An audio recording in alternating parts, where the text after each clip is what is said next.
Yeah.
Please remain Please remain standing for the presentation of colors.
I want to first recognize all of our students who were a part of our opening today. First of all, the student performers from Western High School D Squad under the direction of Ms. Crystal Williams. We had Madison Brown, Lachey Guy, Caitlin Fletcher, Tiana Jernigan, Amaya Lucas, Stephanie Carbajal, Sophia Milton, Skylar Ross, and Kenya Chavez. And then we also had the junior ROTC from Frederick Douglass High School, Cadet Averick Hinton, Cadet Eric Hinton, Cadet Anissa Vini, Cadet Brianna Ford, and Cadet Jemiah Robinson. Let's have another round of applause for those students.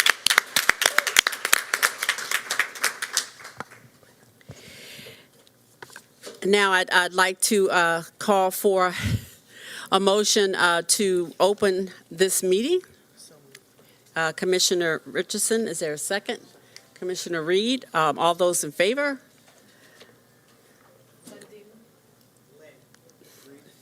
Richardson. Chinya. Okay, we have 6, am I counting right? 7 and 2 absent, 3 absent, okay. And I've done.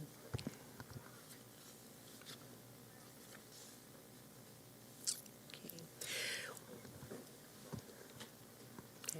I'm going to call on Commissioner Bondima if she would lead us in for our moment of silence. Okay, thank you very much. I would like to take the time to recognize the passing of 4 of our city school students. It is with deep regrets we inform you of the passing of Barbara Petway, who served in city schools for 20 years. Ms. Petway served as a teacher, special education at Thurgood Marshall, Chicopin Middle, Hazelwood Elementary Middle, Patterson High, and her last assignment at Paul Lawrence Dunbar High. Ms. Petway unfortunately departed on October 12th, 2019, and will be missed greatly by her family, friends, and city schools. Milton Carrington was an energetic, expressive, and friendly student who could light up a room with his smile. Milton was outspoken and very entertaining. His presence will be missed at Reach Partnership School. Travis Chance was a vibrant 16-year-old student at Patterson High School. He loved playing basketball, hanging outside with his friends. He will be remembered for his infectious laughter and playfulness. He was fun to be around and was super compassionate and cared a great deal for the well-being and feelings of others. Travis was very much into fashion and was often admired by his peers for his wardrobe and fancy shoe collection. He had an unbreakable bond with his mother. As her only child, she was truly his best and most trusted confidant. Travis will be sorely missed by his Patterson friends and family. Antonio Skipwith, also known as Tony, to those who loved him most, was the walking epitome of a cool guy. Tony was best known for his brilliant smile and calm demeanor. No matter when you saw Tony, he was always sporting that radiant smile that could light even the darkest corners. Tony loved football, family, and his mother the most. Though Tony was the baby of the family, he fiercely guarded his mom with his whole heart. He was never shy to tell anyone that his mother was his backbone. He concluded every phone call with, "I love you more, Mom, I love you more." She was his everything. His goal was to eventually graduate college and have a career that afforded him the opportunity to take care of his mom. Outside of his family, Tony was deeply loved by a number of friends and teachers. He was such an amazing young man that had so much to offer this great city. We'll miss him and his angelic smile at Patterson High School. Angelic smile, sorry about that. Yusef Adam was a special student at Patterson High School. He entered the school with limited proficiency in English, but with hard work and dedication became able to read, write, and speak English. In addition, Yusef showed a curiosity and excitement about learning. One teacher noted that he showed up to class excited every day. Further, Yusef showed tremendous leadership in his work with the after-school program, Refugee Youth Project. Yusef was an active member in Refugee Youth Project, regularly attending and working with the volunteers to gain a further command of the English language and also helping other students with their English development. The loss of Yusef is a loss to the Patterson High School community and to all who work with him. Can we please have a moment of silence?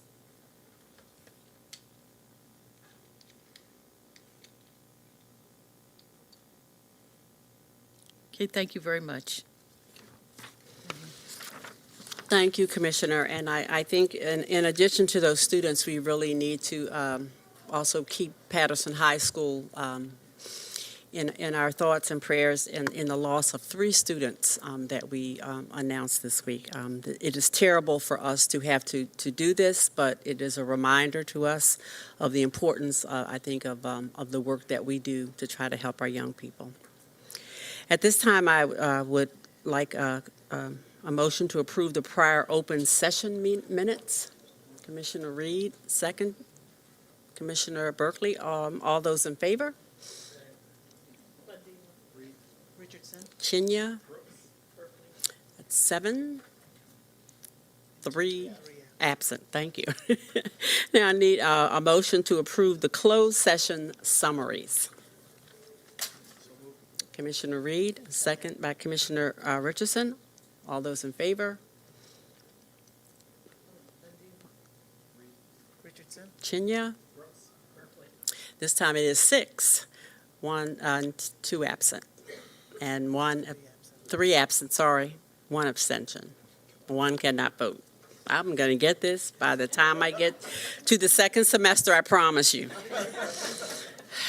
I'm a bluebird. Is that the group? Okay. Whatever the height. Whatever the, I wish. Okay. This evening, I would like to join in with another tribute as we were remembering members of our school community who have passed since our last meeting. Also a reminder that the Honorable Elijah Cummings, who was a 23-year veteran of the U.S. House of Representatives, died early morning hours of Thursday, October the 17th. Congressman Cummings' illustrious career in politics extended well beyond his time in the U.S. Congress. He spent his lifetime as an advocate for Baltimore. And so this evening, I'd like to share some of his words as inspiration, encouragement, and motivation for our work as stakeholders in Baltimore City Schools as we attempt to continue his legacy of service to our community. Congressman Cummings spoke a lot about children, and one of the quotes that I really cherish is the one where he said, and I quote, "Our children are the living messages we send to a future we will never see. Will we rob them of their destiny? Will we rob them of their dreams? No, we will not do that." And then he spoke of education when he said our children need to be properly educated. They need to be trained so that they can get jobs and be functional. By providing students in our nation with such an education, we help save our children from the clutches of poverty, crime, drug, and hopelessness.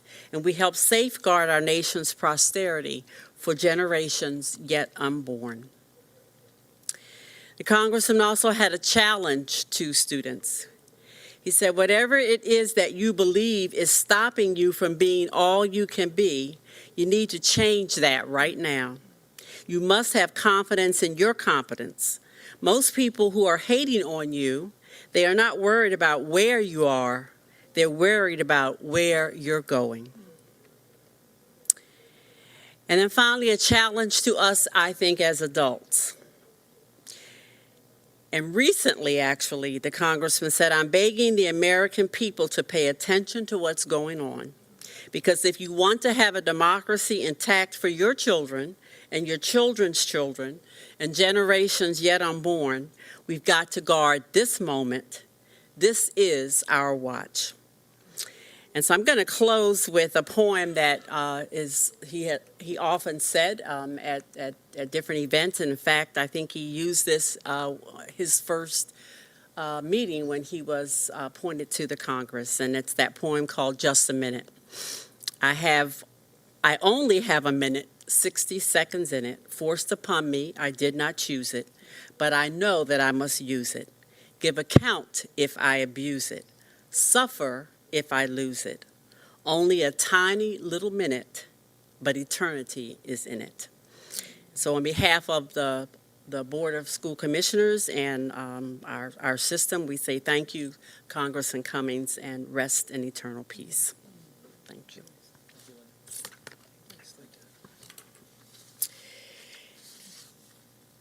And now on a happier note, I am so pleased this evening to be able to recognize, and hopefully they're here, 2 employees who have served our system with 30-plus years of experience.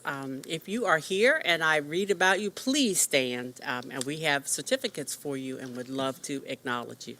First is Arnita Keeve, who began working in Baltimore City Public Schools on October 24th, 1988. She most recently served as a secretary for the Stadium Middle School. Ms. Key faithfully served the children of Baltimore's public schools for 30.70 years. Is she here with us today this evening? Oh, my goodness. Okay, well, thank you for the applause. And she's probably enjoying her retirement on this rainy evening. Yeah, good day for that one, but we will make sure she gets her certificate. And then Cynthia Bruce, who began working with Baltimore City Public Schools on August 26, 1989. She most recently served as a special education teacher for Gardenville Elementary School. Ms. Bruce faithfully served the children of Baltimore City Public Schools for 31.84 years.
Okay.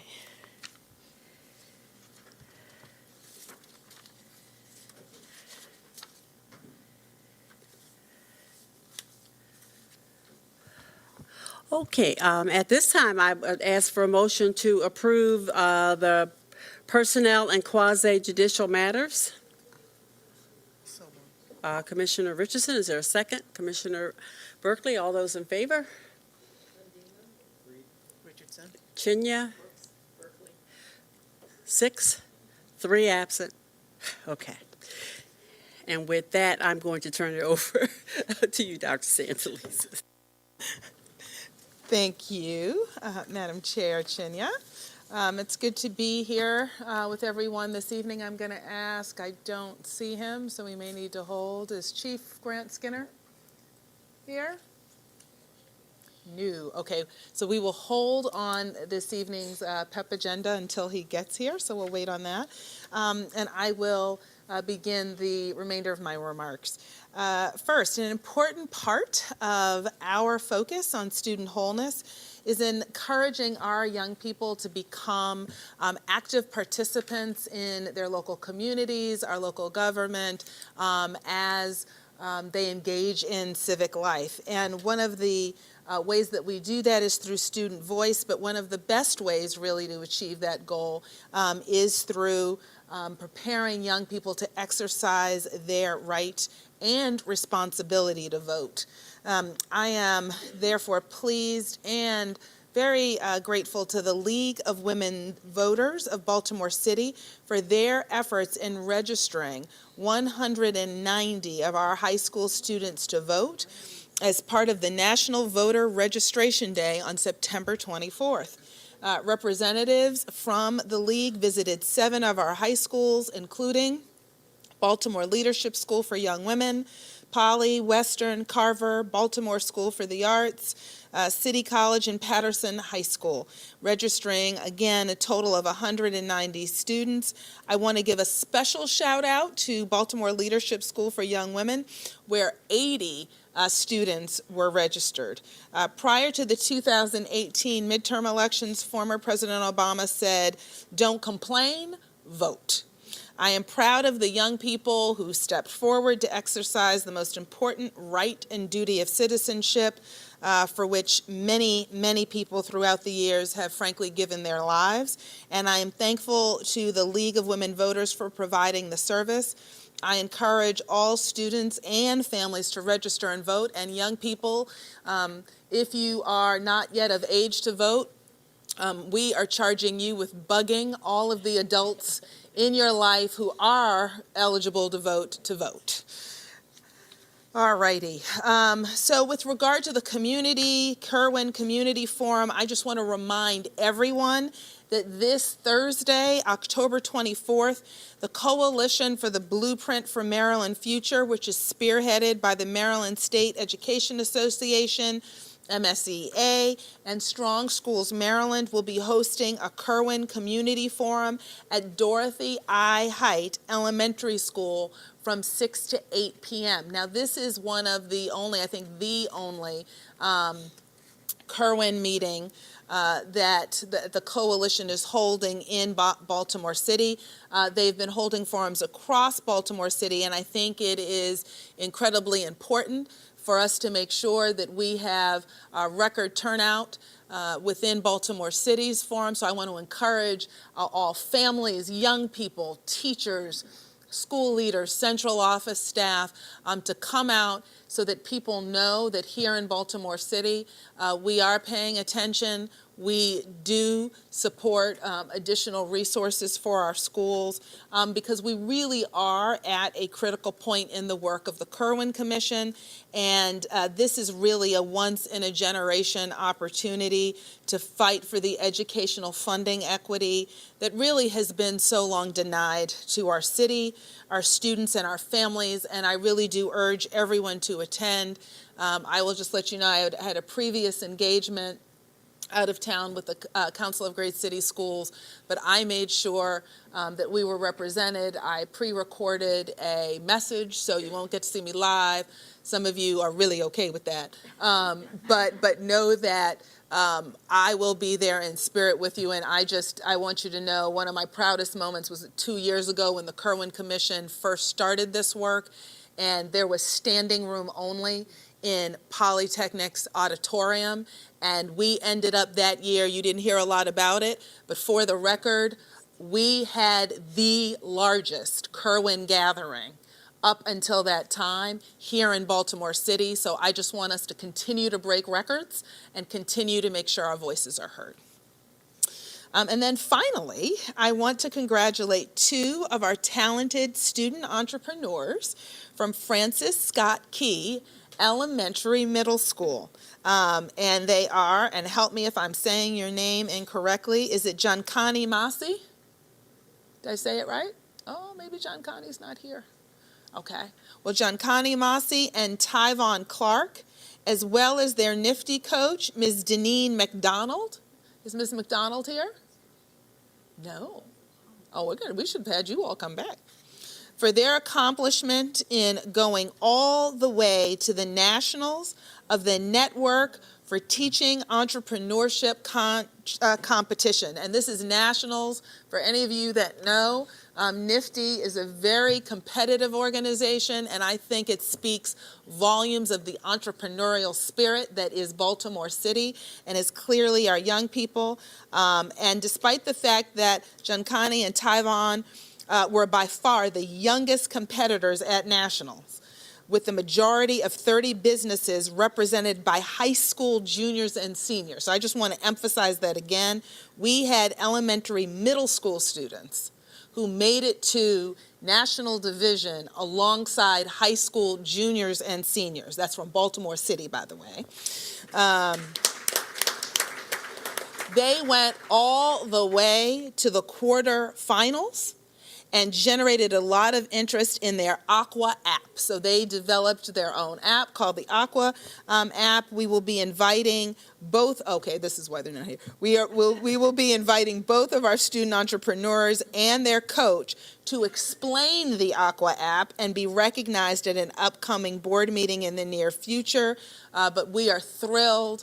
Thank you to both Tyvon, Giancani, and their nifty coach, Ms. Deneen McDonald, for representing the brilliance of Baltimore City and shining forth. And now I'm hoping that the Aqua app is something that I can download, because God knows it's time to clear off some of the ones that are on there that I don't use. So I'm looking forward to that.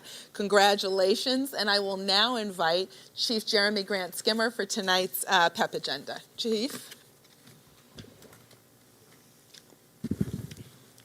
Good evening, Dr. Santelises and Commissioners. We have two appointments this evening. First, and they are both here, so they can stand and be recognized. First, Katia Stokes, Coordinator of Student Wholeness, is appointed Director of Student Wholeness effective October 23rd. Woo! And With her own cheering section, I might add.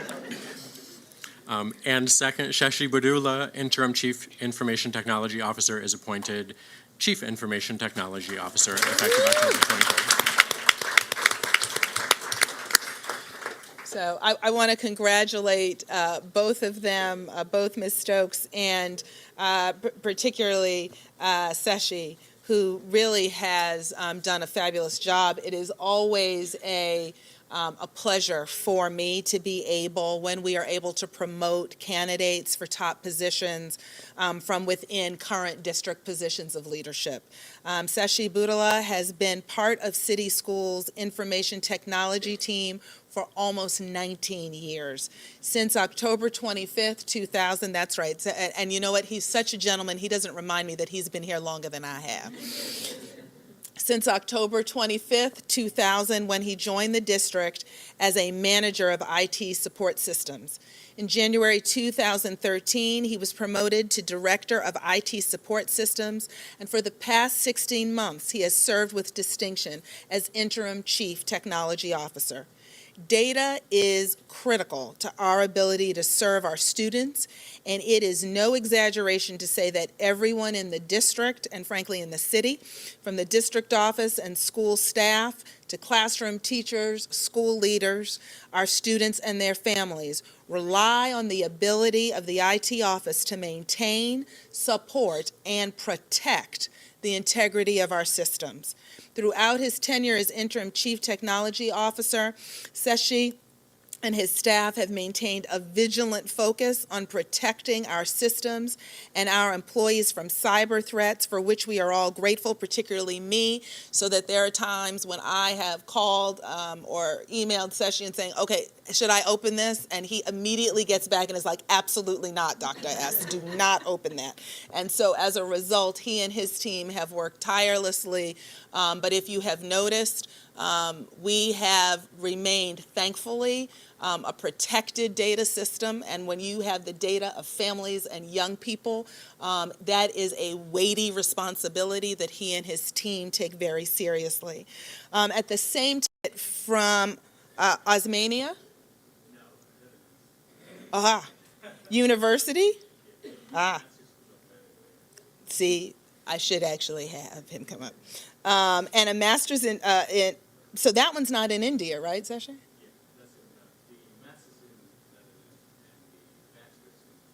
Okay, so we switched around. Did everybody hear that? So the bachelor's was in India, and his master's was in the Netherlands. And nonetheless, he would say Baltimore is his penultimate experience. But please join me in congratulating Seshi on his appointment as Chief Technology Officer for Baltimore City Public Schools. Congratulations.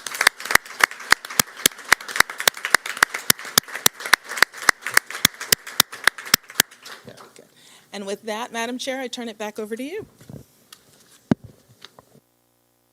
And I just have to say, as a person who is still trying to get my water bill straightened out from the problems we had, it is so nice to know that my students' records are safe. Thank you, Session.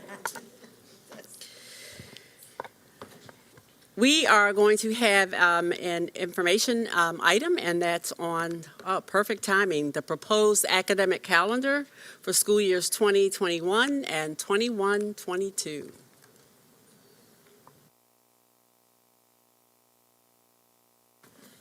Good evening, Commissioners. James Torrance from the Office of Academics, the Staff Specialist for Strategy and Compliance.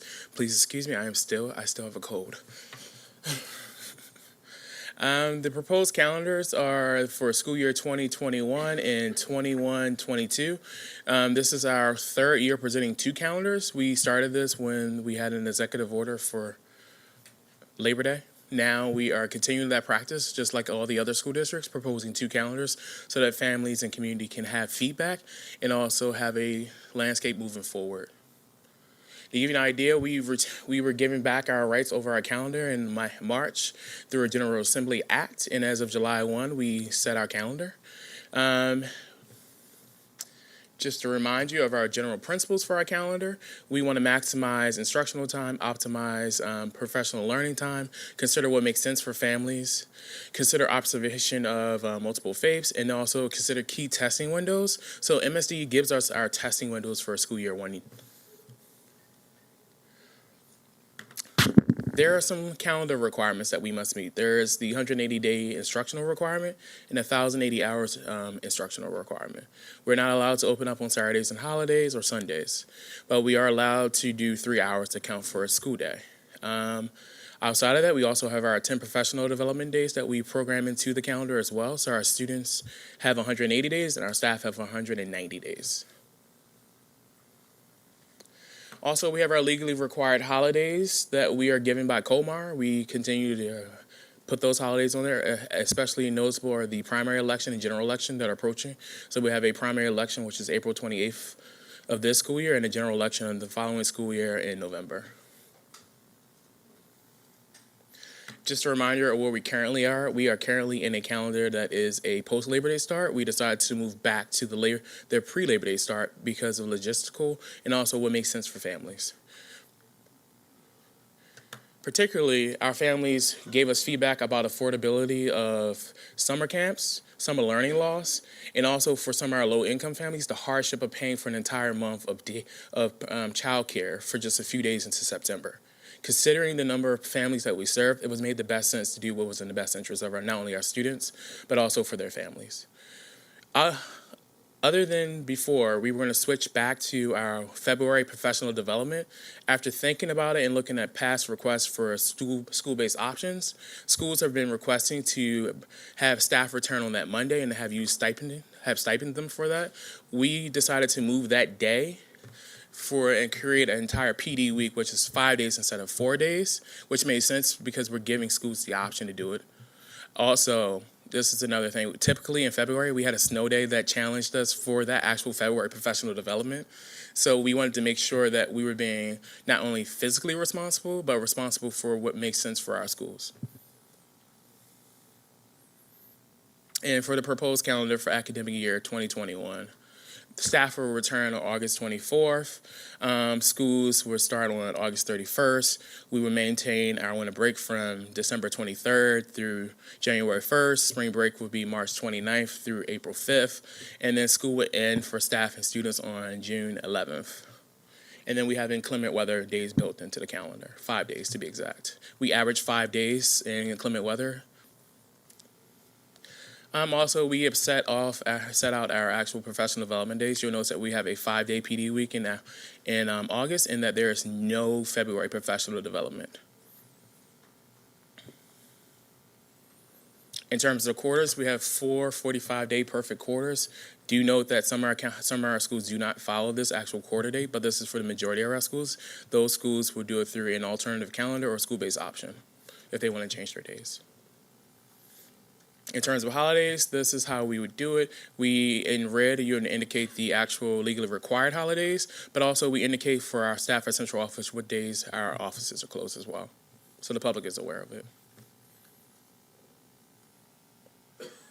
Also, we set out our proposed parent-teacher conferences for next school year as well, so that staff can begin to plan for those actual conferences. And then we have here is our early release days, also so staff and family members can plan for those conferences as well. And for proposed school year 2021-2022, please note we do not have the testing windows from MSDE. Staff will return on August 23rd. School will begin on August 30th. We maintain our winter break, which is December 24th through January 1st. Spring break will be April 11th through April 18th, and then school ends on June 8th. To give you an idea that if we did do a post-Labor Day start, school would normally end within the 3rd week of July. And if we had inclement weather, we're pushed towards the 4th week. Again, we have our 10 professional development days. Notice no February professional development, but we have a 5-day week for our August PD week. Again, we indicate our holidays that are legally required, as well as the days that staff in this office will be closed. Again, our parent-teacher conference windows, our tentative early release days, and then here's our timeline. So to give you an idea, we internally met with our internal offices. So one of the things we know is that we will have a short turnaround time on changing back to our traditional calendar. So we're operationally meeting to figure out what processes that we can put in place to support our offices as well as schools in making this transition. We also have done outreach to PCAB, CCAC, and actually generally asked questions about what is effective about our calendar, what are things that we can communicate about our calendar, and what can we improve on.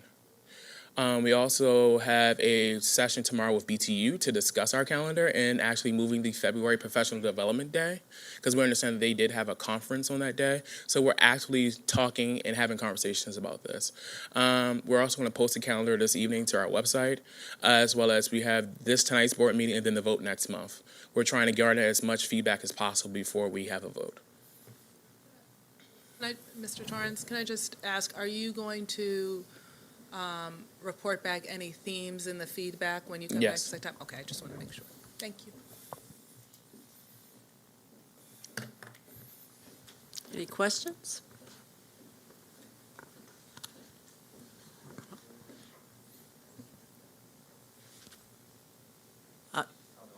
Okay, well, thank you. I would encourage folks, in terms of looking at the dates, and do you have thank you, you do have it up. If there's any feedback that people would like to offer. And we have already received 70 emails. All righty, so there's the email address, so thank you. Okay. Thank you.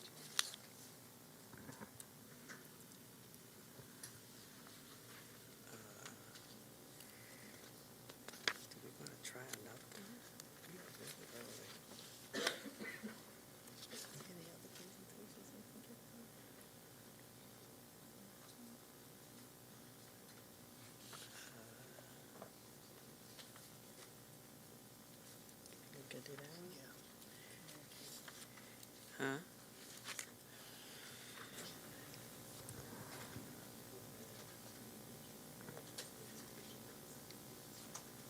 Could we? So we're trying to see if Mary Ann can do financial right now. Okay. Or if Tina can do CCE. Okay. You could do the procurement, you could pull the items down. Okay. Let me review the consent agenda. We're just looking because of our timing and to be certain that we can get some things. We're going to do, make a little adjustment here. We're going to move, if we can. Okay. The financial summary.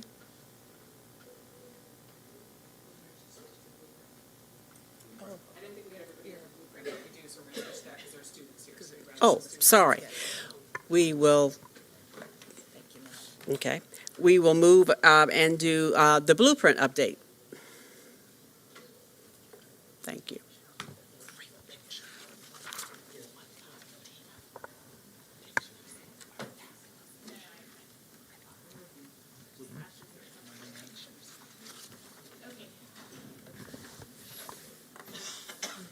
Good evening. My name is Sarah Heaton. I work in the Office of the Chief of Staff, and tonight I am very pleased to be presenting an update on the first year of our implementation of our Blueprint for Success. I'm sure you've heard this before. I'm going to go very quickly. The Blueprint calls for strategic investment in 3 priority areas: leadership, developing staff capacity at all levels of our organization, literacy, and also student wholeness. I'd like to situate this conversation in the timeline of what we've done so far. You'll recall that in 2017, Dr. Santelises engaged in a number of conversations with staff, students, and the community. She then commissioned a work group that work group crystallized the themes that she had heard previously, and we announced in the fall of 2017 that our priorities would be those three, which I just went over. With the announcement of those priorities, we also identified an implementation strategy for our literacy and student wholeness work. We called those intensive learning sites. They receive additional resources. One of the more notable is a literacy coach in our literacy sites and a student wholeness specialist in our student wholeness sites. Those sites launched in the spring of 2018. We then studied our implementation of those sites and of the leadership work, which my colleague Ashley Stewart will discuss momentarily. We learned about our implementation over the last year. We've been engaging in a lot of formative evaluation, and then we expanded in the summer of 2019. There are now 40 literacy intensive learning sites and 56 student wholeness intensive learning sites. We intend to iterate on that. Our plan currently is to expand our intensive learning sites in both literacy and student wholeness, as well as to continue to expand the work that Ashley and his office of the Organizational Talent and Development Office, are engaging right now. Sorry, it's a little odd. So I'd like to frame our conversation with some successes and lessons learned. I think one really amazing achievement is that we launched the intensive learning sites. We've hired nearly 100 people to support our Blueprint for Success in 18 months, and that is pretty impressive.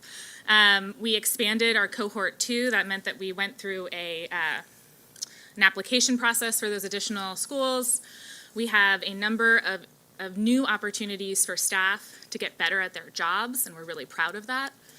I think we've learned a lot about the importance of communication between internal stakeholders and also to the community. We'll talk a little bit about that in our formative evaluation report out. And I think we're very aware that particularly in our student wholeness and literacy work, we need to be more intentional in the years to come about how we include our families and our students in our Blueprint work. So in the spirit of including voices from the field and providing opportunities for our staff to lead and have new experiences, we're trying something a little different tonight. We have invited participants in these various initiatives to share their experiences. And I am thrilled that we're doing that, but I also know that there may be some logistical hiccups. So I just beg your patience as we shuffle people up and down.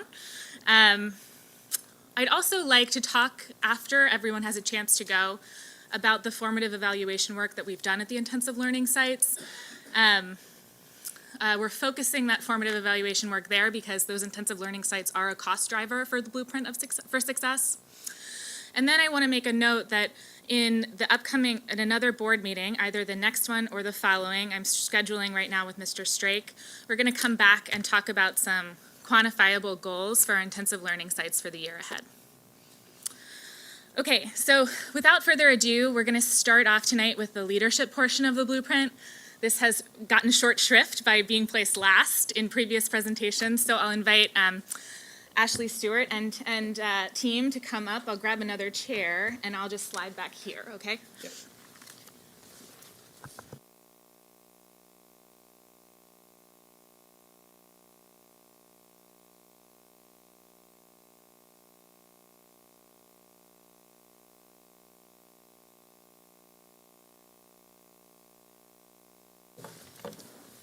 Good evening. My name is Ashley Stewart. I serve as the Executive Director of Talent and Organizational Development and Human Capital. It is my esteemed pleasure to join you this evening with colleagues from various programs that we are leading on behalf of our Blueprint leadership work. This evening you're going to hear from just a slice of the many programs that we have. The first up we'll talk about our REACH Fellowship, which is a multi-seminar, year-long program for district office professionals, mid-level leaders within district office. We will also hear from one of the participants in our work around people management, which is also an opportunity to build the capacity and muscle of our district office staff to be even stronger and more effective people managers and project managers. And last but not least, you'll hear from one of our school secretaries who is in one of our programs that I'm really proud of called Leading from the Secretary's Seat, which is a direct investment in building the capacity of our staff in the front office to ensure that they feel equipped and have what they need to be most productive in welcoming our families and, importantly, keeping our schools running. So I'm going to get out of the way. We're happy to answer questions throughout because I know you want to hear from them. But the one thing I will say is that in trying to touch a staff of more than 9,000 people, it can be really challenging to understand the various needs of different subpopulations, teachers, principals, many levels of support staff, ranging from cafeteria workers to secretaries to chiefs and alike. What you'll see in the slide deck tonight in the appendix portion are the other programs that we run. We felt it important to highlight this evening. We didn't bring any principals up because typically we bring principals to these kinds of things. We wanted to highlight how we're supporting folks within the support staff realm and trying to help them build the competence and confidence to better understand their role and contribution in helping young people lead and thrive. So without further ado, I'm going to get out of your way and introduce our first speaker presenter this evening, Jackie Hayden, and she's going to talk about the REACH Fellowship.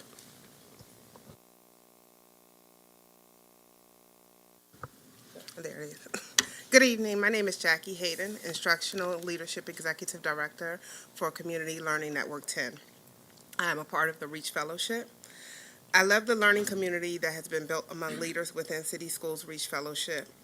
Ashley, Monica, Tracy, and Nicole have built a family of sorts. We have come together around the results statement for City Schools. All City School students lead and thrive. No matter what our individual results statements may be for our work, it all comes back to that result statement. The other thing that I love and cannot go without highlighting is that the people leading the fellowship are personally invested in each of us. They recognize our individual learning needs and respond to them in real time.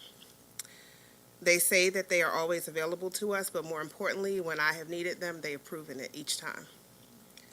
I've learned that it is okay not to have all of the answers. I've learned that it is okay to be uncomfortable with my thoughts and feelings and to acknowledge both, even in the workplace. The REACH Fellowship has been intimidating at times because there's often no one right answer. I'm becoming more comfortable with not knowing the answer because I have the tools and work with teams and on my own to arrive at the answers and to resolve issues through an equity and inclusion lens. I've learned that I'm not as comfortable discussing race and equity as I thought I was. I'm not sure that in our current societal climate, discussing race and equity will ever be comfortable. However, the REACH Fellowship provides a brave space to be able to discuss race and equity. We are simultaneously working on developing our muscles to hold a results frame and performance measures in our work, while trying to understand how our strengths help us and how our blind spots hinder us. All of this is delicately wrapped in the critical examination of our racial identity development, which is a personal and sometimes difficult journey. Somehow, the team leading the fellowship makes it more palatable in this cohort family-like environment. I am making connections between the frameworks, readings, and experiences from the fellowship to my work as a principal supervisor. My results statement is, all leaders in CLN 10 are effective instructional leaders. We are working to bring that statement to life. We are defining what effective instructional leadership means at each level and how our aligned contributions support the work. I'm always pushing the entire tenacious 10 family, that's what I call my CLN, to connect to the district results statement. Everything that we do must map back to our work to be effective instructional leaders so that all city school students can lead and thrive. Thinking about the work in this way pushes me and all leaders that I am working alongside to focus on the right work. I am focused on using data wisely and appropriately to inform my decision-making, observation, feedback, and coaching cycles so that teachers have consistent support for their development, academic planning that yields standards-based lessons that are implemented with fidelity in our classrooms. We are focused on those things at each level of leadership in our network. This work takes time to reach the student level, but we are going to get there. The greatest wins right now are at the teacher and school leader level. Teachers and school leaders are getting support and coaching in a more strategic manner. This reaches students because when we have teachers who are able to deliver appropriate grade level instruction on the first teach, we don't have as much of a need for reteaching and intervention. When we understand that all students means just that, we see beyond the numbers and continue to drill down to the story behind schools, grade levels, small groups, and individual students to do the work to ensure that all city school students truly lead and thrive. Thank you. Thank you, Jackie. Jackie is in a REACH Fellowship cohort with 10 other leaders within North Avenue within this building. That's also further down in the slide deck. And here you'll see on this slide fellowship components and deliverables for each fellow when they conclude this first of 4 cohorts that we'll be having on the right-hand side. You'll see fellowship deliverables. So thank you so much, Jackie. The next part of the work that we'll hear from is a leadership professional development opportunity available to every manager in the building to strengthen his or her management skills. We looked at several surveys of staff in the building from the past couple of years, and when I came on board about a year and a half ago, it was very clear from folks that they could use and wanted skill development in people management and project management, and so we've been able to begin to deliver that through our support staff leadership development work, and we have Shana McIver to talk about her experience. Hello, everyone. As Ashley said, I'm Shana McIver. I'm the Director of Family Engagement. I'm also proud to say that I've been with City Schools for about approximately 13 years. And over those years, I will say that I've received lots of training, not much around management training, but this by far has been one of the most practical training or learning experiences that I've had. The material and information and opportunities to learn amongst my peers was easily applicable to the work that I do every day. I know my content well, but in a new role with a new restructured team, new vision, it's very important that folks are very clear about what the goals are, what the expectations of all parties are. And I can say from this training that I was afforded not just information, but coaching beyond that training, technical assistance, tools that I can use. One of the tools that I'm very fond of is a tool called the delegation tool. What I like about it is, as I mentioned, we are shifting the work. We are changing the way that we do things. Some of my colleagues have done this work for maybe 10 years under different leadership, different direction. With all that said, I feel like the onus is on me to ensure that everyone is very much aware of what success looks like, what accomplishments look like, and that everyone is putting children and families first. And I think with, like I said, the example of the delegation tool, it's like the 5 W's, but just about everything that I assign or that I delegate to a team member, I'm using this tool. And it's helpful for me, but I think I've heard feedback from the team that it's helpful for them as well. We all are juggling lots of work. And so the 5 W's is like the why, the when, the what does success look like, timelines are included. And so it is just a grid that I use for every communication just about, because I want to make this just a part of how we operate. As I've shared, I recently transitioned from manager to director of family engagement, and I continuously use these tools in coaching. After the training, I reached out to Monica Logan, who led that work, and I said, I need more. This was so good. I had an opportunity to fellowship and collaborate with other mid-level management staff that I hadn't even engaged, didn't even know I saw them in passing. And as a result of that learning opportunity together, we have actually collaborated together on various projects. And that's what it's all about, us aligning our work to support families and students. I've identified three concrete ways in which some I've already touched on a little bit, three concrete ways in which our team or myself have directly benefited from this capacity building.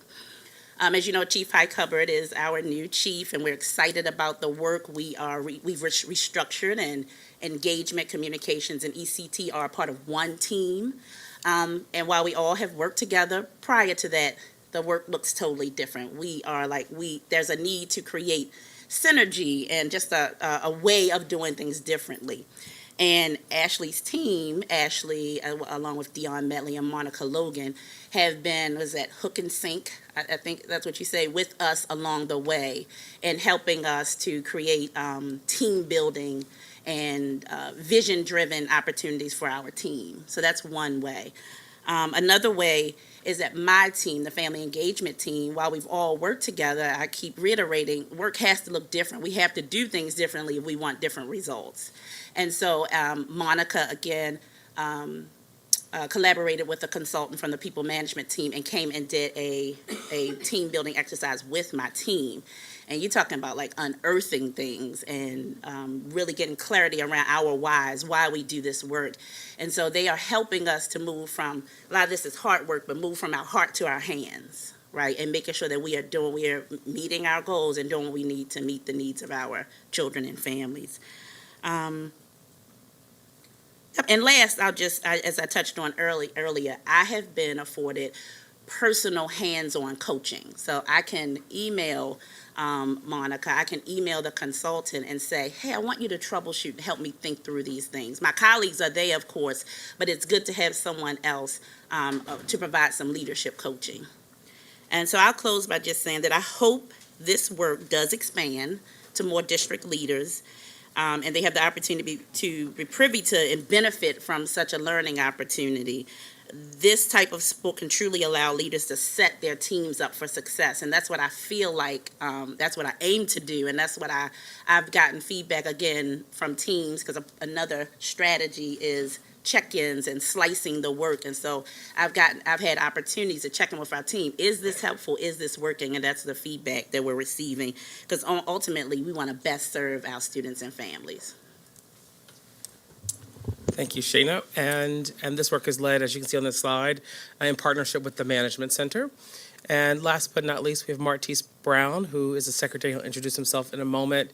Martise has been a participant in two of our opportunities for front office staff, for secretaries, leading from the secretary seat, which is really about helping secretaries use the tool of Myers-Briggs type indicator, learning about personality assessment and personality type, to manage what can sometimes be a complex place, the front office, when there can be conflict and triggers and happy times and all kinds of things. And so I'll let Martise talk about his experience. Good evening, everyone. Again, I'm Martise Brown. I have served in Baltimore City Schools in one capacity or another for the last 11 to 12 years also. Currently, I serve as the secretary of Edmonton Westside High School. Just starting off, school secretaries are the backbone of our school operations. It is essential that we also receive those developments too.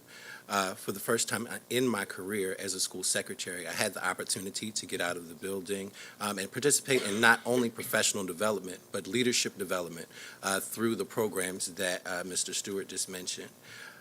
During our two-day experience, I learned what my Myers-Briggs type indicator was, and knowing how my MBTI can be useful to help me interact with our students, families, and other staff members at the school. We also continue to learn about de-escalation techniques for when issues arrive in the office, especially for irate parents and visitors. We participated in exercises that encourage and increase my organizational skills and the importance of working as a team. In addition to those experiences, secretaries receive some informational training regarding Infinite Campus, K-12 BI, Office 365, data cleansing and its importance, payroll, Blackboard, and a direct connection to Baltimore City Public School staff who excel in those areas for assistance if need be. I believe that those kinds of learning experiences are necessary and essential for all of our school secretaries and even our support staff members. In particular, This was an amazing experience for me to have that opportunity to network with my colleagues as not only as friends, but as professionals. Learning techniques and sharing experience amongst one another proved to be one of my more valuable experiences through the program. I would like to charge the board and Mr. Stewart and Ms. Logan that next year, or even continuing on, that we would like to see this training continue in more than one way. Offer leading from the Secretary's seat and Professional Development Academy to all office support staff members. Offer more in-depth and informational trainings on Baltimore City Schools systems and programs, more specifically training on the new visitor policy, also known as Policy KIA. Extend wealth of knowledge to all persons in support staff positions, not just, school secretaries, but even to our hall monitors, our cafeteria workers, because we truly know that under one vision we can move forward. I know the implementation of these things come with a lot of time and a lot of cost, but it is definitely worth the investment on ensuring the proper development of our youth, teachers, and our other support staff members. Thank you. So just before I close, I just want to say that I am extremely proud of the work that you see represented before you this evening. 2 years ago, this portfolio, support staff leadership development, did not exist. And to Mr. Brown's point, we would love to really spread and touch many different pockets of staff population across the district. We're also working with a staff of one, Monica Logan, who you heard referenced. She's our Director of Support Staff Leadership Development. She's been with us for about a year, and so just want to honor her for the work that she has done in this work. And to note that she's a staff and team of one and has pulled off a tremendous amount of not just work, but provided lots of value. As you can hear, it takes time to produce the quality professional development that meets people at their needs and helps them to connect into their work in ways that engages the hearts and also the hands. So I'm going to get out of the way and turn it back over. Thanks.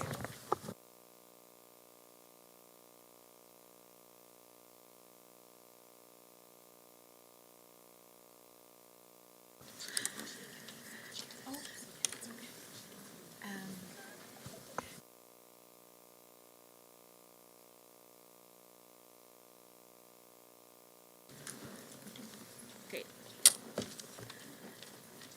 Yeah, thanks. Okay, so thank you so much, Ashley and team. I am excited to be able to profile that excellent work. That being said, I know that we have a lot on the agenda tonight, so team, let's just make sure we stick with brief remarks, and if you could hold your questions to the end. We had intended to do them by section, but given the time, I think we should probably keep them at the very close. Okay, so without further ado, I'm going to introduce Dr. Sarah Warren, who's going to give a very brief overview of the intensive learning site strategy for student wholeness before we hear from two members of the field. Great. Good evening. It's lovely to be here with all of you, and I'm very honored to have our colleagues here with us. So as Sarah said earlier, we now have 56 intensive learning sites that are focused on student wholeness. We had 20 SEL focus sites or social emotional learning sites in year one, and 15 restorative practices sites. And one of our key learnings from the first year of implementation was we didn't want to have those two separate batches of sites anymore, that it made more sense to have integrated wholeness sites. So cohort 2 was handled in a different way, and those 21 new sites have had an experience and professional learning around restorative practices and social emotional learning in an integrated way. So the folks that we have here tonight represent a couple of those experiences. The cohort 1 social emotional learning sites, and represented by our student wholeness specialist, Shanika Cheatham Fields, and our cohort 2 represented by Principal Rosa Carmen, who can share a little bit with you about how that shift in focus and that introduction to both SEL and restorative practices has already begun to influence her school's work this year. So without further ado, I'm going to turn it over to Principal Carmen. So good evening, Dr. Santa Lisa and Commission Board. The student holdings training that I received this summer reinforced my expectation for teachers to gain a thorough understanding of the significance of using restorative practices in our program. While we have been using morning circles in our homeroom classes for a while to welcome and greet students during the homeroom period prior to instruction, only a couple of our teachers were proactively using circles as an instructional tool to build community and increase student engagement during instruction. The use of proactive circles has helped set the tone and the expectation for classroom participation while building trust and responsibility for engagement. For example, both our social study teacher as well as our ELA teacher use proactive circles to engage students in current event discussions, book discussions, cooperative learning, answering text-dependent questions, and sharing writing and journal pieces. The teachers have shared that using circles eliminate trust issues as well as provide a sense of community, and that there's no place for students really to hide by being in the form of a circle. Everyone gets to see each other. Yesterday, we even used a proactive circle to discuss our prep and our prep for our college visit that we had today. Secondly, the restorative practices have also given us the option to be more proactive than reactive when dealing with difficult situations, such as conflict management within classes. Teachers are gaining and using restorative tools that allow them to keep their power when dealing with difficult situations causing conflict within the classes. Rather than immediately sending students out the classroom when there is an issue, teachers try to solve discipline problems within the class by using restorative circles to hold students accountable for their actions. And this has been a consistent and intentional collaboration among staff to help change our culture and the way that we deal with conflict within our program. Classes sometimes use welcoming circles to debrief for issues occurring outside the classroom to set students' mind for the learning, to prepare them, prep them for the instruction before it begins. We can honestly say that students have request circles when they feel as though an injustice has occurred with another student or with their teacher. For example, we had a student request a circle because they took offense to the tone that a teacher used when speaking to them. Initially, the teacher was hesitant to participate in the circle, but soon realized that the suggestion would bring harmony and respect back to her classroom. And finally, SEL training has allowed the staff and myself to teach desirable skills and the competencies listed in the SEL framework. Our focus at this point, we're working on self-management. It's one of the competencies that we are trying to put focus on. And for the past 6 years, our school vision has been to help students learn coping and decision-making skills to improve their social, behavioral, and academic progress. And finally, we think that we have a systematic framework to help support the work that we're doing. I should also mention that our school is a little unique in that we are a suspension site, as well as working with students that are overage undercredited middle school students. So this work means a lot to us.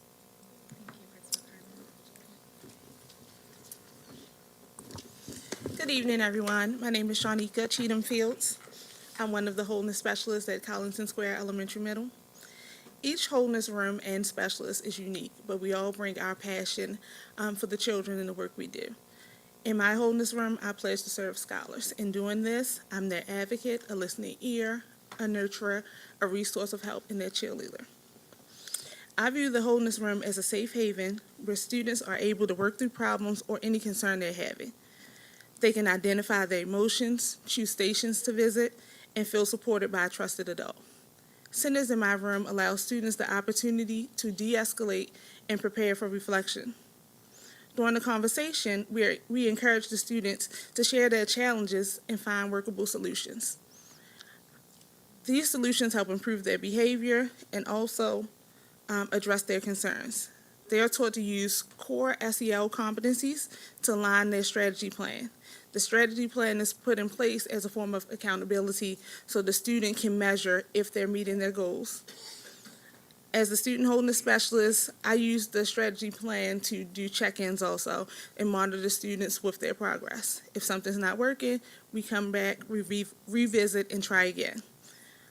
Forming bonds with students and families is a vital piece in the work we do. This past summer, I wanted students and families to still be supported, so I made sure I made connections with 37 families. I had events at the school, I did phone calls, I did home visits, I did camp visits. One in particular, I collected the data through the wholeness room data and also like our BIP plans.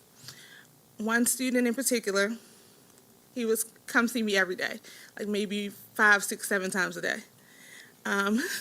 I made sure over the summer he was one that I was in contact with to make sure when the school year started that he still felt supported. Now he has his self-management under control. He'll come see me just for a hug or two and go on about his day. We did a chart with him where he comes 3 times a day. Last year he came 3 times a day, and he identified his emotions and applied it and to see how he could help himself in the classroom. My goal was to make sure that the families and the students felt supported not only that school year, but the upcoming school year in the future. While last year was successful, one thing I'm working on improving this year is the reentry process. And using Stanford Harmony and the Child Mind that the district put together for us in my sessions.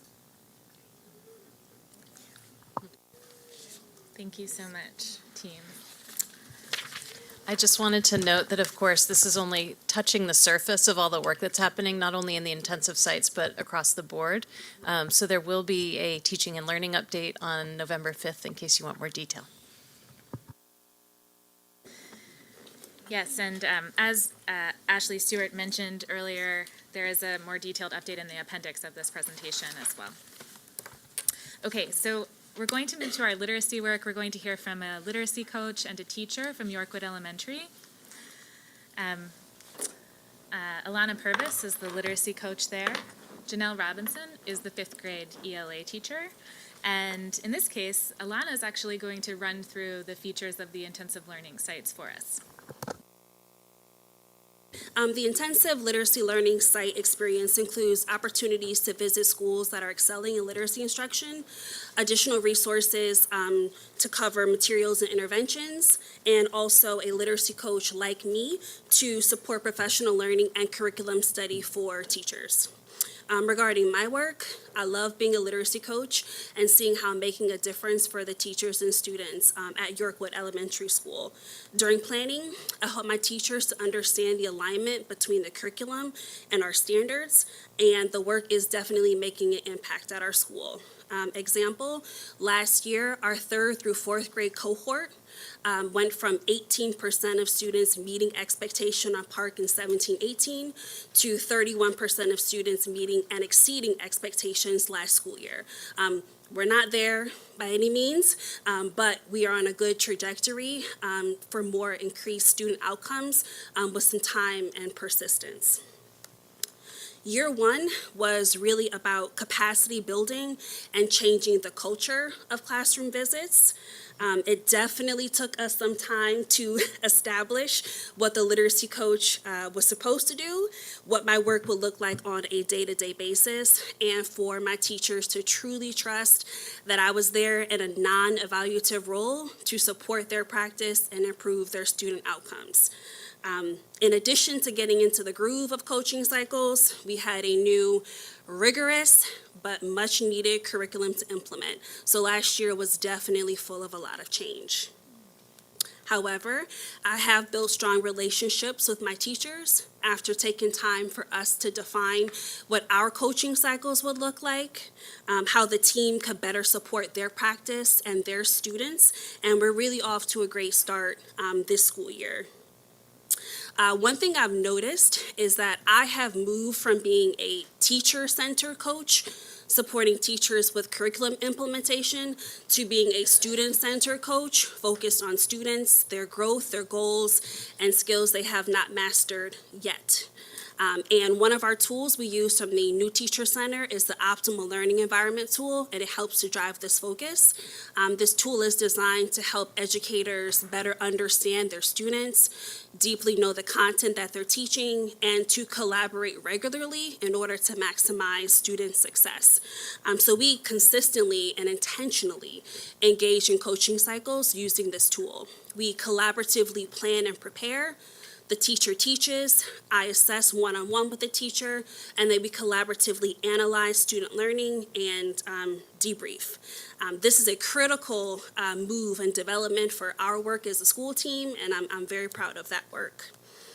I also appreciate my Friday Coach professional learning with cohort 1 and 2 coaches. We receive professional learning from our partners at the New Teacher Center, with whom I had an opportunity to facilitate a session on the optimal learning environment and the work that we're doing here in Baltimore City at their symposium in February, and that was a really wonderful experience. I also appreciate our practice of planning, analyzing, and reflecting on our cycles with other coaches.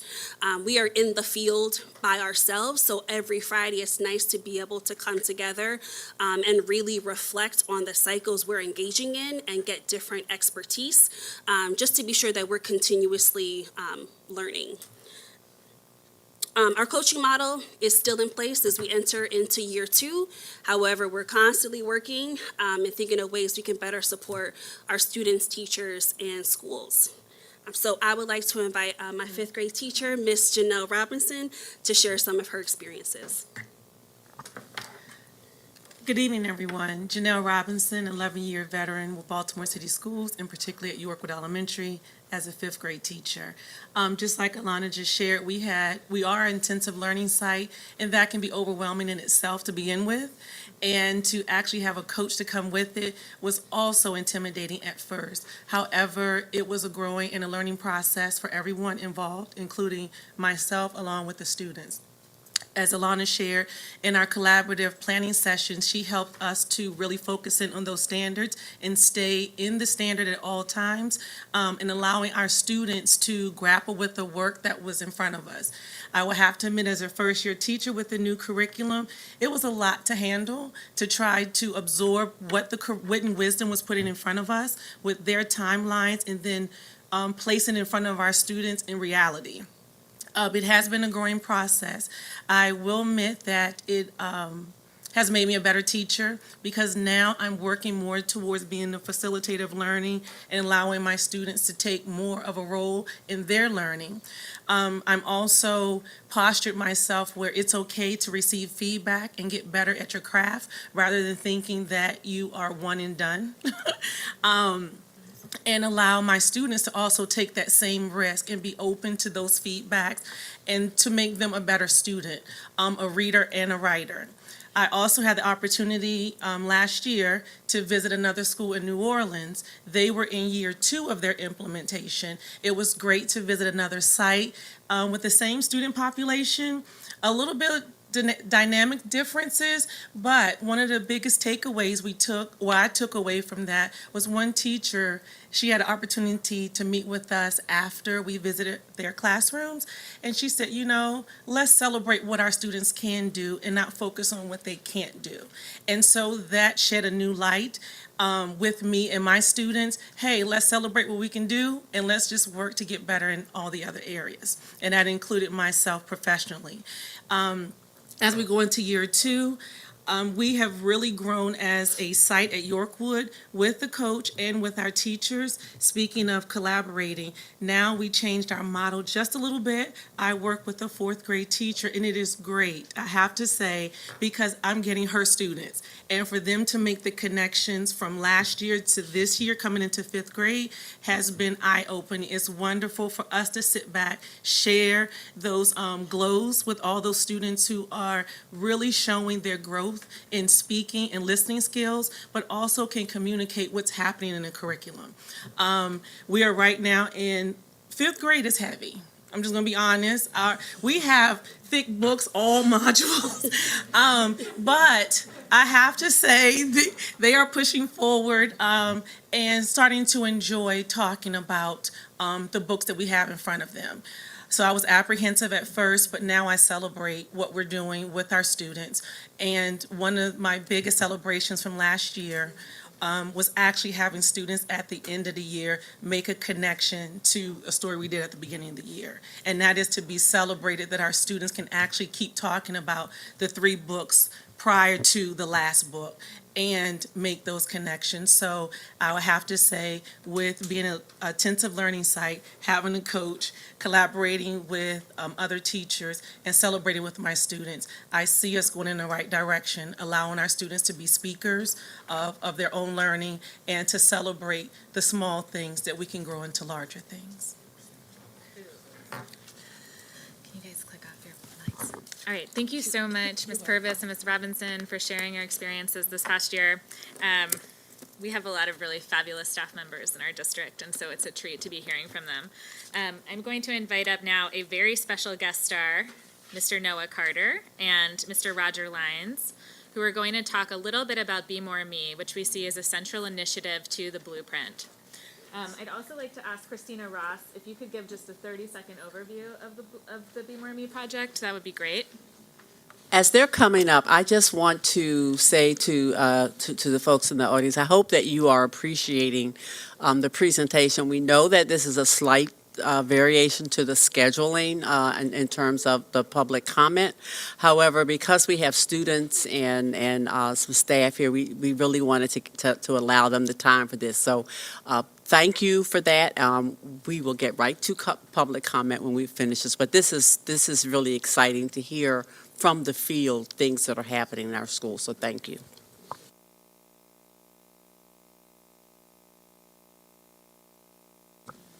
I was just going to use my teacher voice, but I'm excited to share Be More Me, a little bit about Be More Me with you, and then turn it over to my colleagues here who will do they're doing Be More Me every day.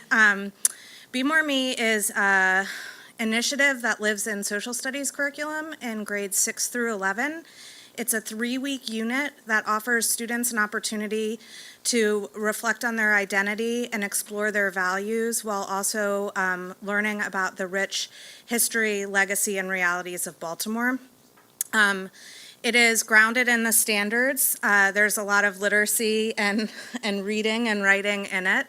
And students answer a compelling question in each unit that kind of builds throughout the years.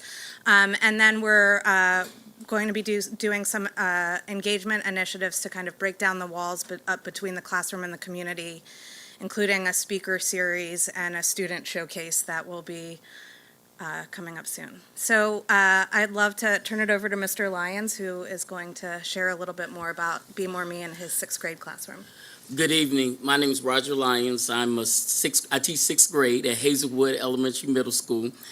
This is actually my first year teaching social studies. I was a math teacher for 19 years, but this experience has been amazing because what happens is, what Be More Me is relevant to the children. What happens is they're making connections to their city, their community. Also, it gives my children voice.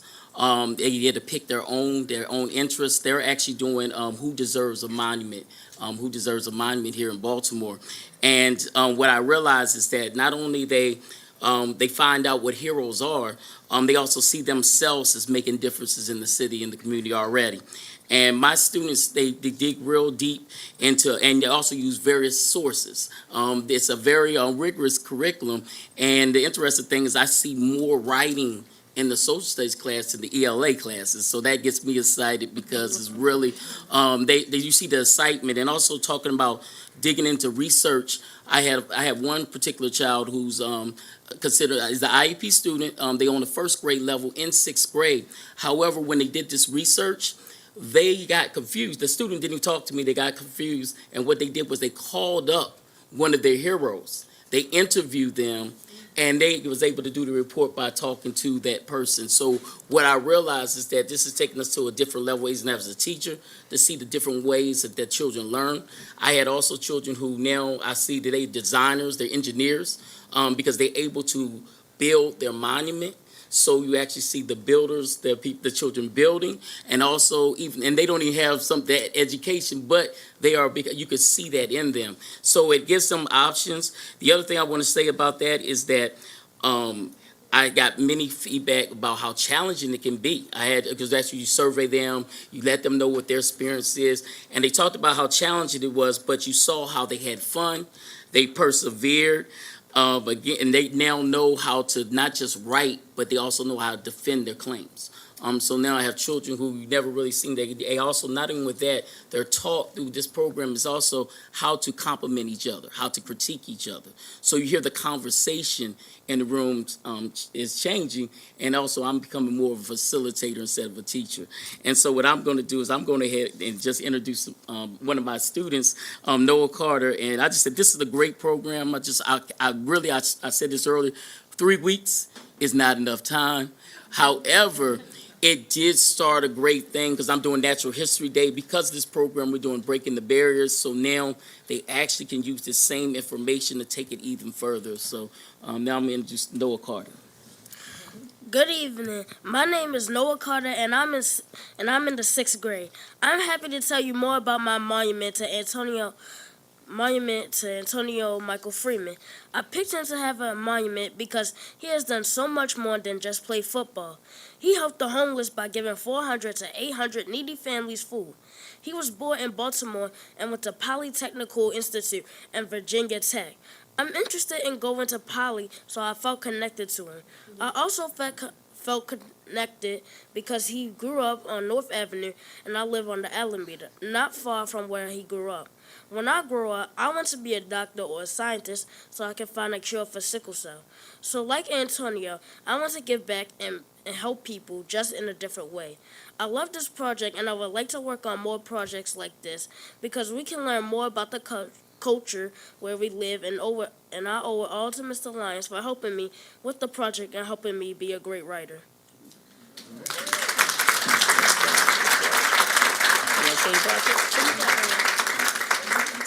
And this is my model I had made of Antonio Michael Freeman. I had made traits in Mr. Lyons' class. I also wrote his last name. And the jersey is because he played on the Green Bay Packers. I gave him 2 stickers for what he plays in football. And I used Play-Doh around here to make his skin. All right. Thank you.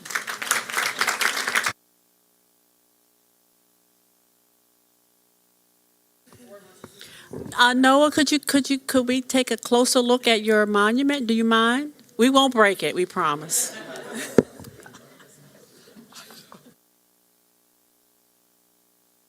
Okay, And so thank you. While they look at the monument, I'll talk a little bit about the Blueprint Intensive Learning Site Evaluation Strategy, and appreciate your note on time, Commissioner Chinia. We will come back in the next board meeting or 2 to talk a little bit more about goals, so you could ask some more questions about this at that time. But in a nutshell, our intensive learning site evaluation strategy has really been about focusing on formative data. We hear all the time that school districts fall down on implementation, and so we want to make sure that doesn't happen here by studying how we've been implementing, particularly since this is a scaling strategy, with each year us adding more schools. So on the right side of this, you'll see we're progress monitoring throughout the year. We've been doing what I consider to be to be a pretty strong formative evaluation here. We have done focus groups of intensive learning site stakeholders at all levels of the organization. We've surveyed more than 1,500 students. We've surveyed many teachers. We have another survey process in place right now for the literacy intensive learning sites. From there, we discuss that with our program team, and then we have an executive review process where cabinet officers are weighing in on this data and then making adjustments to implementation. In addition, we will do summative benchmarking with quantitative data at the end of each of these years. I would caution against expecting many quantitative results in year one of a program like this. In fact, much of the research that our blueprint was developed upon was on initiatives that had between 2 and 5 years of implementation. That being said, some highlights just to go over with you. Students overwhelmingly report that the Wholeness Room is a safe place for them to visit, to the tune of 84% of the 1,500 students who surveyed. Every stakeholder with whom we've spoken, that includes principal supervisors, principals, and teachers, are reporting that the wholeness specialists are really critical and are providing crucial support to their buildings. And staff is reporting that they think this focus on social emotional learning and restorative practices is really beneficial and the right move. That being said, they want to know a whole lot more about it. And so Sarah Warren and team are working on how to get more training to schools in our intensive learning sites. And specifically, I made note of this before, but there's a need to integrate the wholeness planning and the SEL strategies with how we're working and talking to our communities and our families at the schools. And so I know that's a project for Sarah and also for Chief Hike Hubbard in the year ahead. On the literacy side, a similar thing. You know, this literacy coach is an essential support for implementing curriculum. That's what our principals are reporting out. Teachers are saying that they, in fact, are getting more training from the coaches, which is exactly what we would hope to have happen. Thank goodness that came back that way. That would have been pretty bad, right? And we're hearing some really positive feedback on the continuous improvement, the school level routines that we're putting in place on the literacy sites. One thing that is very clear in our implementation and areas for growth that we are addressing and will continue to address is that schools are a little unclear about the various roles who are providing support. I think this is not unusual, that when you put someone else into an ecosystem of support, folks aren't sure where their boundaries are. We're working to make that a lot clearer in the year ahead. And then finally, we have some areas for growth when it comes to providing tailored professional learning for literacy, and I think also for student wholeness. So what does a principal need to know? What does a teacher need to know? And how can we deliver that kind of content consistently? These are questions that our team continues to wrestle with in this year. And so with that, that concludes our formal update. I know I'm happy to take questions or to invite Sarah and Ashley back up to answer some questions, but I'm also sensitive to the time requirements, Commissioner Chinia. Thank you. This was an awesome update, and first of all, I just want to say thank you for that. Any questions, comments, observations? Commissioner Reed? Thank you very much. I guess one observation, can you go to slide 41? Because the public didn't get to see that. But especially in light of what Ms. Purvis and Ms. Robinson said, I think that's a pretty critical slide. If you can put it in the earlier deck so the public can see that. It really resonated with me probably as much as any other slide. Sure, So, happy to do that. Yeah, and especially because it looks like it's a conjunction of both the wholeness and the literacy. So, I mean, great. That's helpful. We can do that. Thank you. I think we've just been overwhelmed. Right. Did you? I just wanted to thank the staff. This was such a very well-rounded presentation. And so I appreciate the thoughtfulness that you guys have used to put this together. So we will, Sarah, have a conversation around data and quantitative data in a future meeting. Yeah, our plan is to come back and set some targets for the intensive learning sites. Okay. And we can discuss the basis for those targets then. All right. Thank you. And we look forward to our ongoing reports, both here and in other committees, especially, and again, a plug for Teaching and Learning Committee because a great deal is shared during that time. Thank you so much. And thank you, everyone who came out tonight to share the work that you are doing. Okay, at this time, I'm going to just go through review the consent agenda.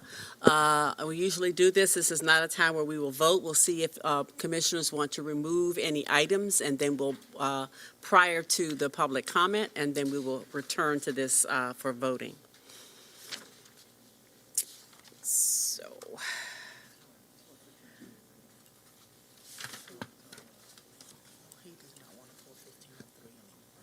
Okay, well, when I get there. Okay. So I believe I'm starting with items in 12, correct? Okay. And these are procurement items, 12.01, Daktronics Incorporated. 12.02, Leaders for Tomorrow Youth Center. 13.01, Sustainable and Non-Sustainable Cafeteria Products. Pull 12.02. Okay, there's a request to pull 12.02. 13.01, anyone? Okay. 15.01, Kalyani Environmental Solutions. Was that Kate? Let me pronounce it. 15.02, KIP Baltimore Incorporated. 15.03, Commercial Cabling and Sound Incorporated in Denver. Okay. 15.04, is that IF Fisher? I'm sorry, that's a J, sorry. The line made it look different, okay. 15.05, Denver Elec. 15.06, E. Pacunas Construction. 15.07, Chilmar. 15.08, W.W. Granger. 16.01, Frontline Technologies. That's it, right? Did I get them all? All right. So the one that has been pulled was, and that's for a vote, 12 point, it was pulled for a vote, not for information, 12.02, okay? With that, I'm going to go back now to our public comment, and we will start, let's see, with specially recognized groups. I got a note that PCAB is not here this evening, okay. Baltimore Teachers Union, Mr. Neil Ross. I know thank you, sorry.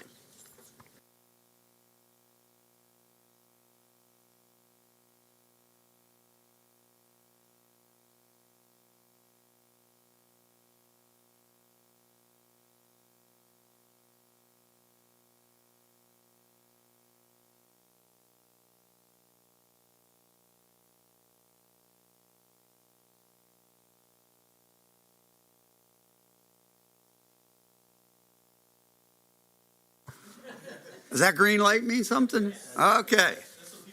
I'm turned on now. So, where was I? My name is Neil Ross. I work for the Baltimore Teachers Union. And I'm happy to report that I don't have a report. And so you should be really pleased with me today. I do want to say something. Cynthia Bruce, I have known, remember Cynthia? It was so long ago. I've probably known her for 25 years, and she, I think, has been at that same school for the whole time. I don't swear to it. But she was also a building representative and a member of our executive board. So she's had a lot of service with BCPS and with the Baltimore Teachers Union. And I would also like to say that Yorkwood is one of the schools that I service. I don't know if sounds kind of, I visit, let's put it that way. And in that school, you have a very supportive principal. And I recently visited the school and met a teacher whom I knew from another school. She was so happy to be there. She said, I get all the support I need here. So shout out to Ms. Red from me. I usually tell principals I don't say anything good about them because they might get fired, but I'm not going to, it's a joke, but I'm not going to say that. And I only took a minute 2 minutes. They're cheating me. Thank you. I'm gonna help you with a part of your report, and I will say that I was very happy to be with members of the BTU on Friday at your Quest conference at the Baltimore Convention Center. It was an excellent conference. And I should have mentioned that, but Yes. It's, Oh, okay. But yes, thank and we you. were pleased to have you. But I also want to thank you for it because it's always one of the best experiences that I have in terms of how you are helping to extend the opportunities for professional development and growth for teachers and for members of the the paras and other members of the union. So thank you Yep. so much for that. And Thank you all for having me. congratulations. And it's past my bedtime. Good night. Should I turn this off? Yes.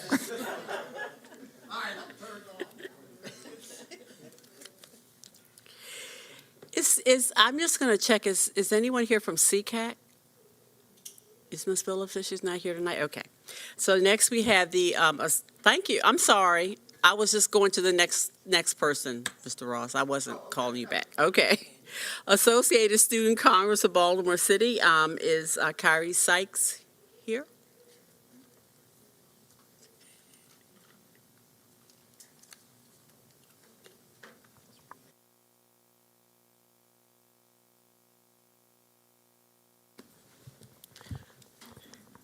Good evening, Madam Chair and Madam CEO and board members. My name is Kyrie Sykes. I am a part of the Associated Student Congress of Baltimore City. I'm the Chief of Staff. I am here tonight to represent the students of Baltimore City and what we deserve. I've been getting a lot of feedback from students in Baltimore City about the updated grading policy for this school year. The students are saying with this updated policy that it's a stress on them. And I can say on my behalf too, I attend the illustrious Paul Laurence Dunbar High School. That's a college prep school. So along with it being a college prep school, we have a 70% assessment grade. And it seems as though, honestly, for me, that we're getting way more assessments this year and quizzes than we do with homework and classwork. A lot of the students are saying that they wish that they could go back to the grading policy of last year, which I do agree with because it was just a balance for me and also the other students. There was a big balance between the grading policy. In addition to that, the students are also feeling that it's hard on themselves because they're trying to prepare for assessments, although they're trying to keep up their grades and study. And it's like it's a big thing because also we just took SATs and ACTs, so we have to practice for that. And then after that, for me, I know that right after SAT, we came back with assessments that I didn't even expect. So it's something that I really think that the board should really think about and about how much it puts a stress on the students.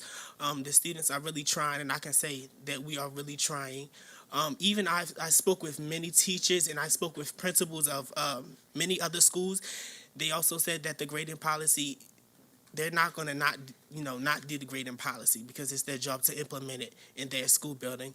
But they think that the grading policy of last year was much easier than this year on the students and themselves. So I just want to say that I hope you all do revisit that. It's really stressful, honestly. I did not think coming into this school year. I'm only in the 10th grade. Ninth grade year was hard for me. They said that was the hardest year for you. Coming into the 10th grade, it all hit me so fast, and I just wasn't expecting it. It was like, and also the students are really upset because it was like they're not getting a warning. They expected you all to, like, I guess they wanted you all to prepare us for what was coming next, and they did not know that this was coming next. So it's just a little bit of confusion. I don't really think that the students understand what the grading policy is and how it's bettering them in the district. So maybe if we did like some interventions with students or, even school meetings, something that the students will understand, because the teachers had trainings on it in, meetings and everything like that, but the students don't really understand. They just know that it's a 70% assessment and you just have to do it. And if you don't do it, your grade drops. I know for me, I'm going to keep it 100%. I took assessment in English and I had an A+, and my grade dropped to an F real fast. Don't understand how. I wasn't expecting. I was kind of upset with myself because I know that I can do harder than that. But it's like I said, it's trying to balance all those classes, and you have to take assessments in all of your classes in high school. So it's just trying to get a balance of that, I think. But now I think that it's working on me. So I do want to say thank you for having me. And Associated Student Congress of Baltimore City. Thank you. I wanted to Thank you for bringing that to our attention. I know Commissioner Richardson wants to. I want to thank you as well for bringing that to our attention. I have a daughter who just started ninth grade and is experiencing a similar thing. And the problem is it feels very difficult to rebound, right? So you mess up on an assessment, like you had an A and you got a bad assessment and it went down. It feels like it's difficult to get it pushed back up. So thank you for bringing that to our attention. So, yes, and thank you so much for coming in. And so sitting behind you are Dr. Rachel Pfeiffer and Danny Heller, who both work on the grading policy. So if you could connect with them, I was texting them while you were speaking to make sure that you connect with them so they can hear specifically the kind of challenges you're experiencing, so we can think about how to either provide better training or make changes to address the concerns. So, and I will just say, Kyrie, thank you for being very clear, identifying in a very concrete way. And I would appreciate, because one of the things, and I think some of this is just, it gets back to how much staff you actually have to help support this, but what would be really helpful is if you and also some members of the Student Congress could kind of form a group to share more broadly with our team.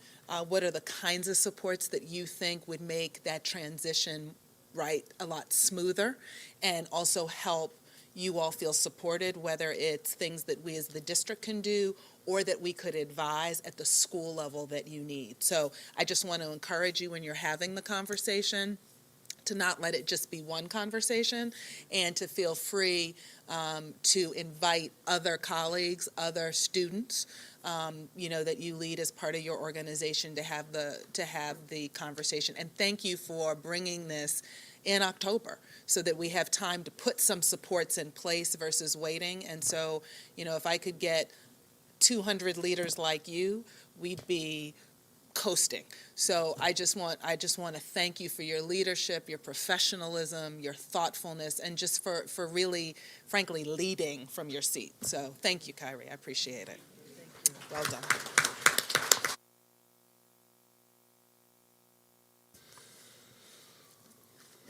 Okay, we are now going to move to the folks who have signed up for public comment. And our first speaker is Dr. Marvin Cheatham.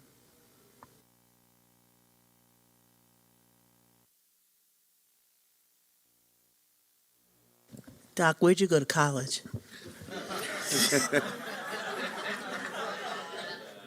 Question should probably be, how many colleges did I go to? Coppin alumnus, of course, but also Sojourner Douglas College was where I got the doctorate degree. First, good evening. God bless you. Oh, excuse me, I'm in school. Good evening. My name is Marvin Cheatham. I am the president of the Matthew Henson Neighborhood Association and the chief executive officer of the Matthew Henson Community Development Corporation. To our illustrious CEO, to distinguished members of the board, let me first say, and I hope I can get this done very quickly, my mom passed away at 98 a few months ago. In her honor, she was the first PTA president of Matthew Henson Elementary School back in 1963. In her honor, we have now gotten placed on our school schedule an annual fundraiser where all the proceeds would go to our elementary school for funding, and that would be Sweet Potato Pie Day, which is the 22nd of February of each month. So any folks would like to steal our concept, we welcome them to join us to raise funds every year for the school that we basically support, and I've done that in her honor. We are requesting the Matthew Henson Neighborhood Association a thorough explanation by the board and the human resources of the Baltimore City Public School System regarding 2 failing grades that Matthew Henson Elementary School has received under the current principal and vice principal. And we're asking this be done at our next community meeting, which is Tuesday, November the 19th. Why are we asking you to do this? Because there has been no communication from Matthew Henson Elementary School since the 2019-2020 school year regarding the status of the school and the 2 failing reports that we've gotten from the school system. Our children are at stake at this point. Second, we would like to also request a report on Matthew Henson Elementary School and the 21st Century Building Program at the same neighborhood meeting. Since Matthew Henson won't tell us where we are asking the school board to please render us that information. There are a number of schools that have been already rehabbed, which are much, much younger than Matthew Henson that was built in 1963. Third, as parents, faculty, and community, we voted in spring of 2018 that the number 1 priority is mental health at Matthew Henson Elementary School. God rest my friend who passed away, and I will see him tomorrow in his passing. But we brought Congressman Cummings and United States Senator Cardin to Matthew Henson shortly after the Freddie Gray riots. And one of the fundings that we got from them, $250,000 for 5 schools, was for mental health. We've done nothing in Matthew Henson with the serious mental health problem we have. In closing, finally, possibly more importantly, we want the Baltimore City School Board and the school commissioners to seriously consider the reconstitution as the much-needed strategy for education reform for our school, to keep it from closing.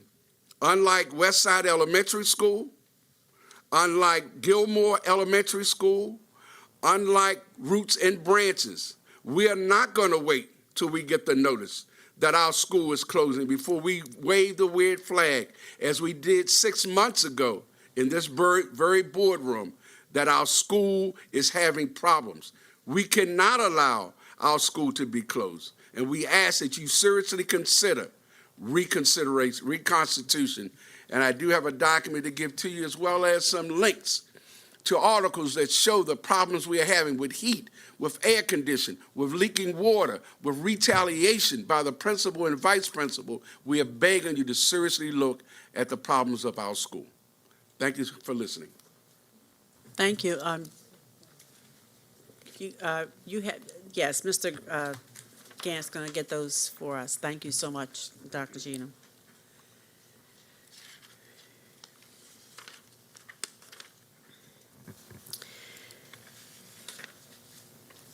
Our next speaker is Catherine Drayton. Is it Barber?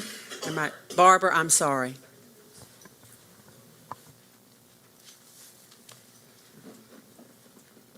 Good evening, and thank you for allowing me this opportunity to speak. My name is Catherine Drayton Barber.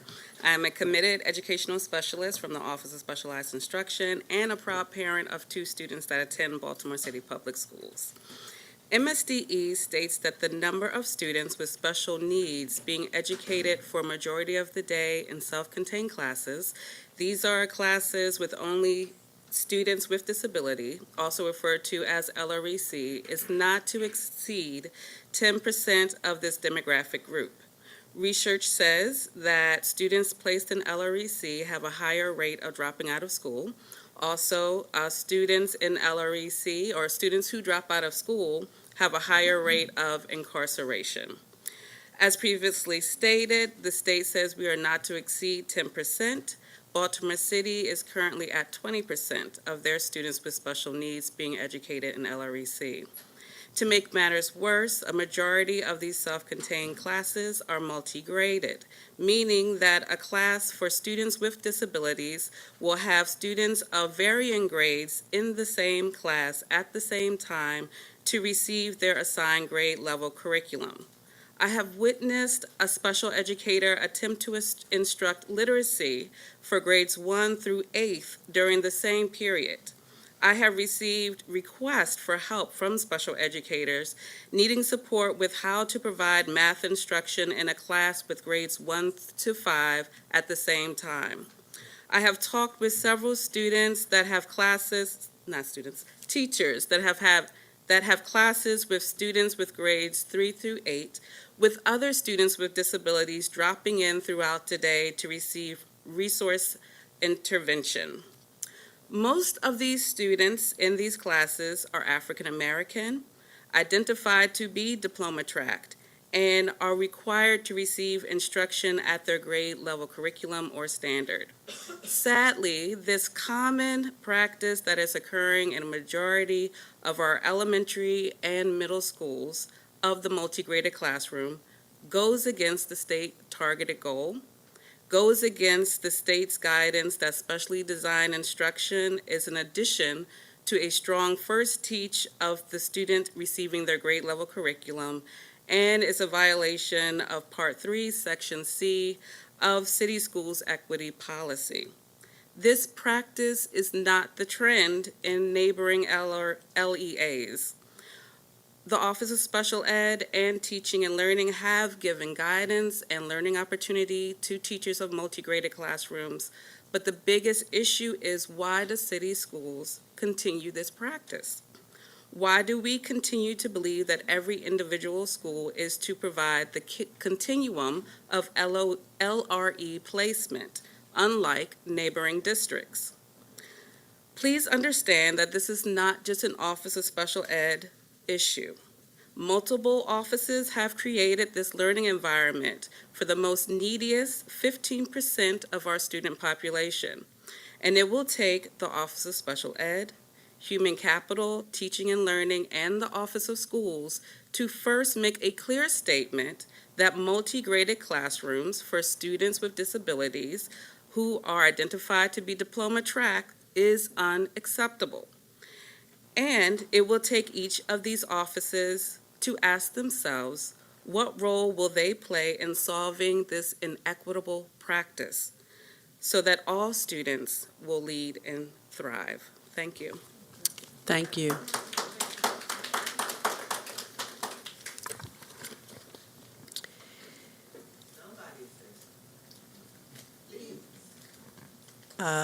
Poppy Michelle Isafehi. Hi, good evening, and thank you for meeting with me. My name is Poppy Michelle Fahey. I'm an ed specialist from the Office of Specialized Instruction. I'm here this evening to speak about an issue near and dear to me, Baltimore City Public School students and their teachers. More specifically, students with disabilities in multi-graded classrooms and their special ed teachers. For those of you who may not be aware, a multi-grade level classrooms, for those of you who may not be aware, a multi-grade level classroom is a class where students have diverse, high-incident disabilities. They receive their special education services for the length of the school day in this classroom. These are not the citywide special programs. These are classrooms that have 3 or more grade levels with 1 teacher, with rarely any other adult support. To reiterate, these classrooms can have students from 3 to 5 different grade levels with broad spectrum of unique needs, and it is not unheard of to have more than 5 grade levels with 15 or more students in these classrooms. The students in this setting are our students who require specially designed instruction at the most intensive direct method. As the definition of specially designed instruction from IDE states, instruction is to the unique student's need. One teacher is to plan and implement this uniquely designed instruction while addressing grade level standards in all subject areas, a minimum of 3 language arts, 3 mathematics, 3 social studies, and 3 science, a minimum. Please remember that this does not include the reading and the math Tier 3 interventions required to narrow the gap of our special needs students.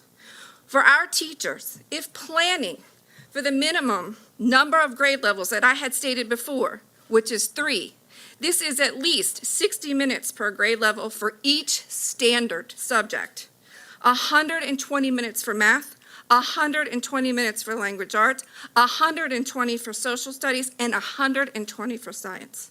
Then 120 for each Tier 3 intensive instruction. Now, as we all know, planning for unique instruction requires way more than 60 minutes. If one teacher plans 12 hours for 1 week of instruction, not to mention the added hours required to meet the unique needs of these children and specific to their IEP, where is this time coming from? Don't our students deserve more than an overextended, thinly spread teacher? Our students deserve a structure where their unique needs are met with maximum attention through efficient planning and instructional time. If teachers do find a way to plan this vast amount of instruction, I ask, are there enough minutes in the day for these grade level plans to be taught to fidelity that our students deserve?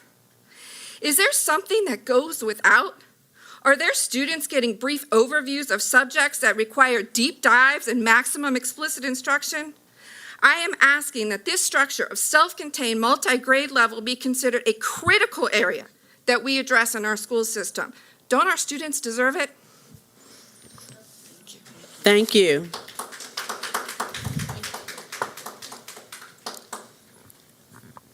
Next is Annie Till.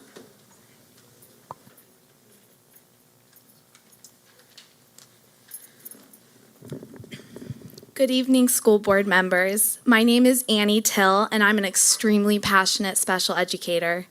I'm here today to talk about the inequities I've seen and experienced within a multi-grade level, self-contained classroom in the hopes that there will be a shift in the structures that are put in place. A student with a disability placed in a multi-grade level, self-contained setting presents an obstacle for them achieving their educational potential. That is an inequity in our education system right here in Baltimore. The fact is, when you are a student in a multi-grade level, self-contained classroom, you have significant deficits that impact your ability to be successful in a general education setting.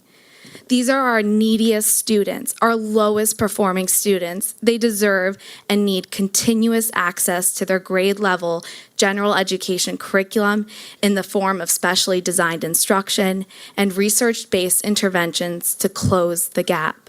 But yet, we have our lowest performing students receiving the least amount of instructional time in multi-grade level classrooms.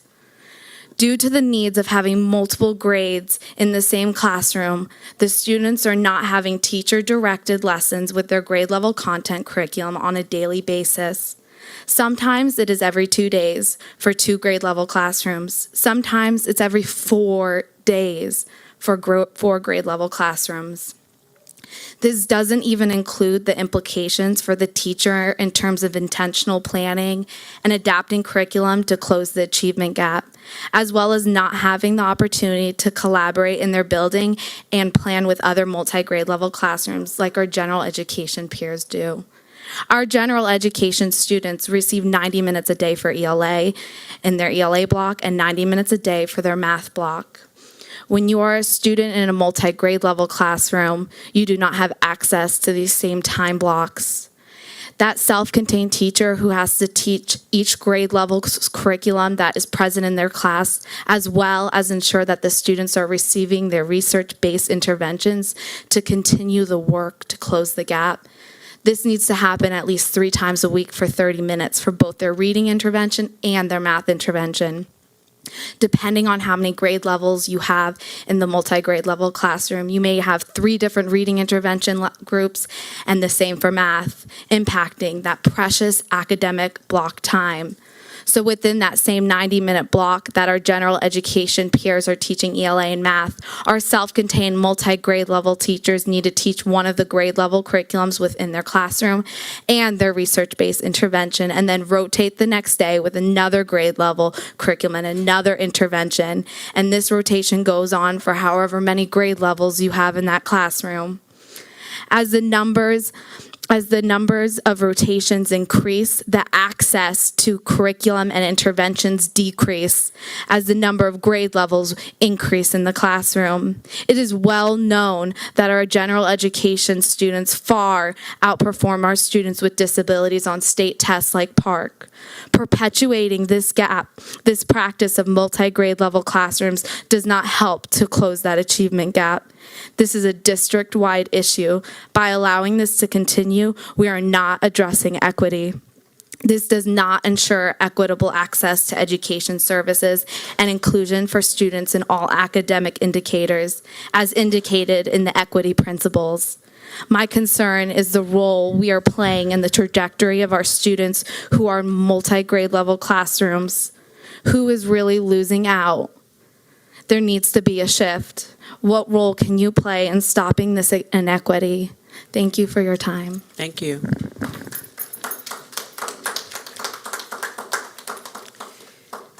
Next is Shannon Patrick.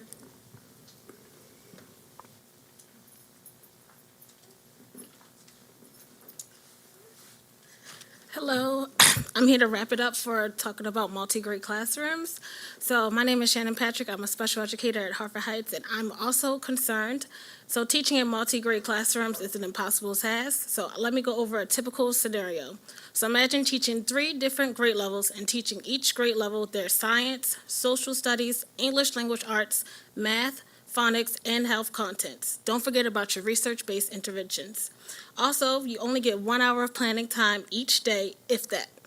Even though your students test at a kindergarten or first grade level according to their diagnostic and formal assessments, you still have to teach to and expose them to their grade level standards, since their assessments such as ANET or MCAP are standards-based according to their grade level. And because these students are also on a diploma track.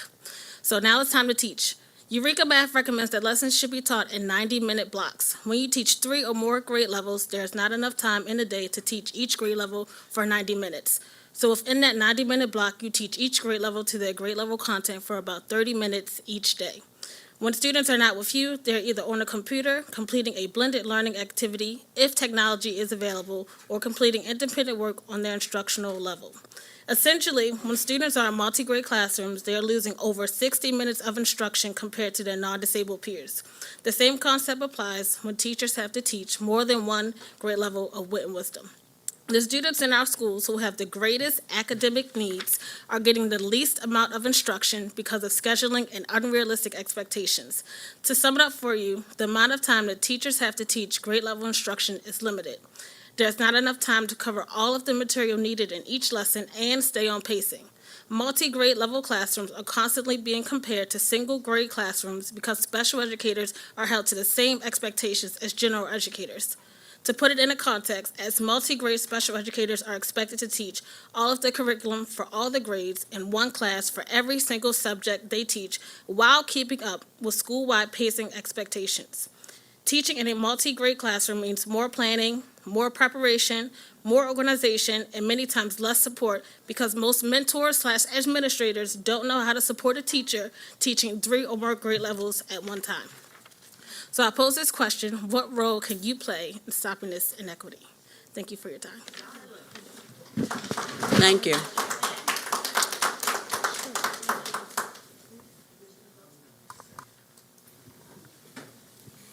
I just want to say thank you so much for bring this to my attention and the board's attention. I think all of us are really deeply impacted by that. And I just had a question for clarity. I'm assuming that bringing this to the board, this was not your first attempt. If someone could talk to me about sort of the steps that you've taken up to this point in order to get us here, that would be really helpful for me to have a better context around sort of understanding needs and so forth. So I know last year we have had focus groups with teachers of multi-graded classrooms. And because I sit in teaching and learning, we have provided professional learning opportunities for these teachers. The special ed liaisons go into the schools to support, and the Office of Special Ed has also stated that schools are not to exceed 2 grades within a multi-graded classroom. However, the practice continues. So I am not clear if it is because there is not perhaps a stronger statement around where we stand, what we believe is right for students. I think that often Baltimore City does things in its own way, particularly when it comes to our students with special needs, and it has not caught up with the LEAs that are around us. I've been teaching been in education for 27 years. Started in Baltimore City, taught over a decade in Howard County, came back to Baltimore City, and I have colleagues who have taught in Montgomery County, PG County, and this practice of multi-graded classrooms, I can say from personal experience, does not happen in those districts. So we're often, again, from where I sit, asked to support teachers with how to make a 3-graded classroom, 5-graded classroom on up work. But it's the elephant in the room. I can dress it up, I can give you different flow charts, and these teachers are working very hard. We do early release planning with multi-graded classroom teachers. We do systemic PDs with multi-graded classroom teachers. Again, we do focus groups. But the biggest issue is really this is an inequitable learning environment. And to put students with special needs in classrooms where they're receiving less education is not the way we close an achievement gap. And also, you just think of the social emotional of a student. If I'm in 5th grade and in the same class as a person in 1st grade, what is the emotional impact for that student? And if you were a parent of that 1st grader, do you want them in the same classroom as a middle schooler? So there's a social emotional impact as well. So thank you.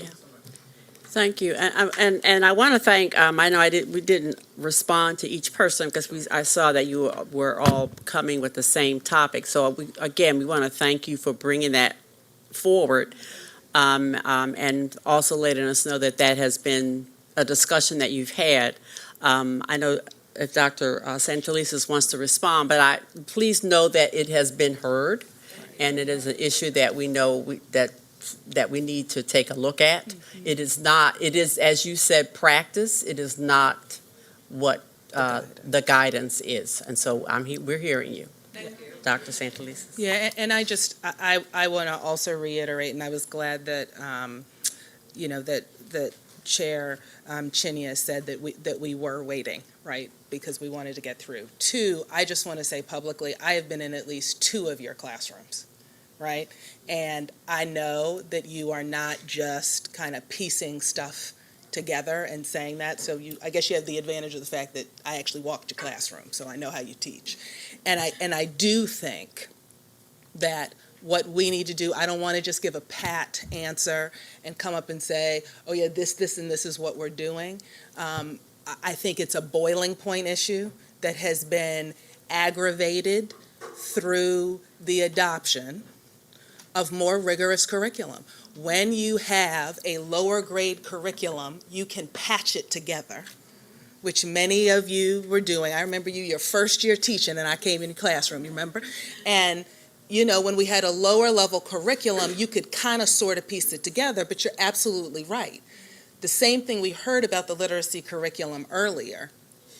All that has done, and I just said this to the board chair, is it has just magnified what has been an issue. And you're right, our guidance, I think what you have surfaced for us is that our guidance around the 2 years, I didn't hear you, pushing back, right, on that as and I just want everybody to know, look, we have challenges like the whole state does in finding appropriate staff, right? Now, if I had like 400 of the folks that are sitting here whose classes I have been in, it would help alleviate some of the challenges. Nonetheless, it does not now justify you all having to struggle in this way. So like the board chair, I just want you to know that you've been heard. Like I said, you picked the right people to come because I know how I've seen you teach, and we just I don't want to give a pat answer tonight. So let's make sure that we think through kind of where the gap is, because clearly there's a gap and it's not just your schools. And I want you to know that this is not just about, now we got to go to Hartford Heights and figure out what's going on in Hartford Heights, because I have been to other schools where I've heard the same thing. It's just you all have come forward, and frankly, it is not a surprise to me that now in the 2nd year of wit and wisdom adoption on top of a more rigorous math curriculum, that this would be coming to the surface. So I just want to say publicly, so everybody hears, I don't want anybody's principals pulling them up, because folks came and very professionally, and you did do it very professionally, right? Stated where you were. So we will do a follow-up. We will make sure that it is ongoing, but like, I just want everybody to know, I don't want a pat answer for somebody to come up and say, this is what we're doing. I've been in your classes, your struggle is real, and now it's a day of reckoning, and we are going to have to work through this. So thank you for doing that. Commissioner Lynn. Like Dr. S said, thank you guys. It was great. But my question is, and I'm really ignorant to this conversation, so if anyone could tell me, that would be great. But my question is, why was this started? Why was it even a thought that it was possible for us to incorporate different grade levels into one classroom? Because if I'm in general studies or whatever it's called, that wouldn't happen. So why would that even start in a special education class? So I think, one, we've got to get under this, I can give you some surface reasons. I think we need to actually hear from principals around the pressure they're under with staffing. I've had a number of principals who have said, I have a special education vacancy all year. It does not get filled. And so what they are trying to do oftentimes is piece together what they perceive as their best. You have teachers who want to do, and again, you pick the right ones because these people do teach well, right? Who are trying to piece together things at the same time. And what happens is, as the gap gets larger and you've got classes with 8 or 9 kids in them, but with 5 or 6 different levels, it's not fiscally possible to have 5 or 6 teachers. So what it means, and I love the push about where we are with our practice in Baltimore City relative to that, what it's going to require is us to accelerate some of the conversations we had already been having. But what we're hearing tonight, what I'm hearing tonight, is that this really is the convergence of a storm that is predictable. That's how I know what they're saying is true, because I've been watching it bubble. And now we're to the point where when you get wit and wisdom, as opposed to something that's lower level, now the band of achievement has expanded even more. And so they're right. They're sitting there. I visited classes last week with teachers who are like, I have 5 different levels of kids in one class. The principal is waiting for, so when people say what the need is, right? This is why you need a good first teach. Because let's be clear, there are some of these kids who are being identified who, if we had taught them to read well the first time around, right? Am I wrong or am I right? Thank you. See, and I got the teachers clapping, so you know it's real, right? If we had taught them to read well the first time, then they wouldn't have 5 or 6 levels. They might actually only have 2 had we done it right the first time. And all that does is exacerbate then the children who really do require the supports that these folks are trained to give them, but we're mixing them up with kids that just weren't taught well. And so what that does is expand the number. See, I told you I was listening, y'all are nodding, right? And you know why I know this? Because when I go into schools, this is what teachers tell me. So it's now we have just this blossoming of young people who are in classrooms, multiple levels with more rigorous curriculum. So it's really a day of reckoning. And on top of that, you can talk to Chief Grant Skinner. We're going to have to get under the HC. They have special educator vacancies that are there in August and are still there in February. So any special educators that want a job now, come one, come all. Right, we'll take them, but we've got to get underneath it. It's not enough just to acknowledge it anymore, and at least what I am hearing is like time out. We've got to do something different, but it's a convergence of a lot of things. One more question for clarity. So given the policy that we had just adopted about teacher evaluation, this context would not serve this population well. Are we taking into account sort of how we support teachers with? Yeah. I think it's a question about kind of the rubric and matching what the context that particular teachers are addressing and what the drivers are with that. And so we absolutely, Commissioner, should be taking that into account. I want us to be real, though, about the particular populations we're talking about. Like, I think having this, and you're absolutely right, that conversation in the context of the rubric development, right, and revision makes sense, but this is still not the majority of folks teaching in the school district. But I agree on that. Again, thank you. And we will be following to see how things are addressed. So please know that, again, you have been heard. Okay. Next, we have Mr. James Williams.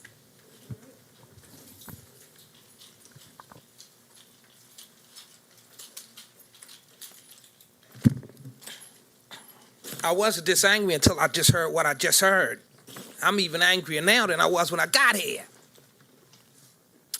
Defend the poor and fatherless. Do justice to the afflicted and needy. That's who we talking about here. Specifically, needy. Those children need a lot. Deliver the poor and needy. Rid them out of the hands of the wicked. They know not, neither will they understand. They walk on in darkness. Those children are in the dark.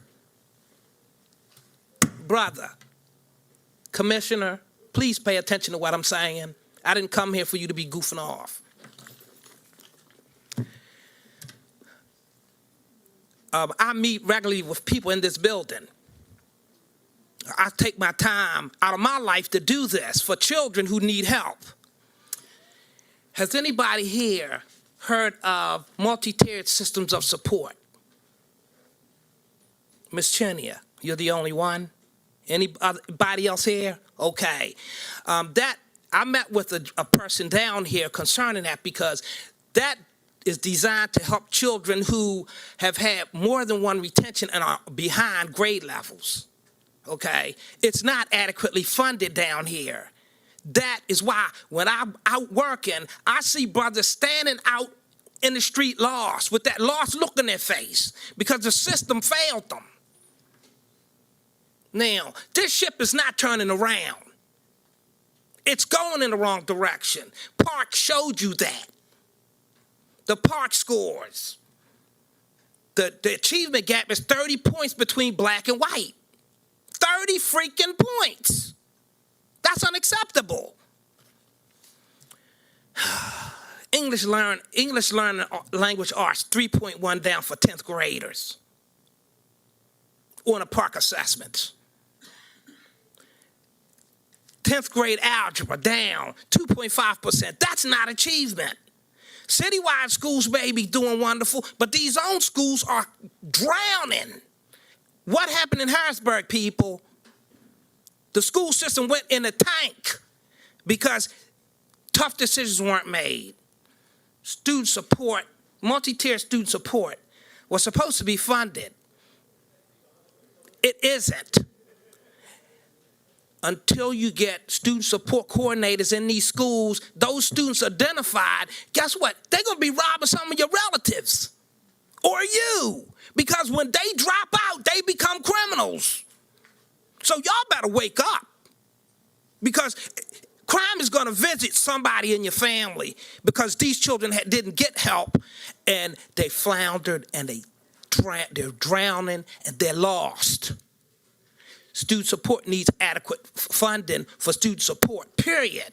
Multi-tiered support. There's a guy here who can implement that, but he doesn't have any funding.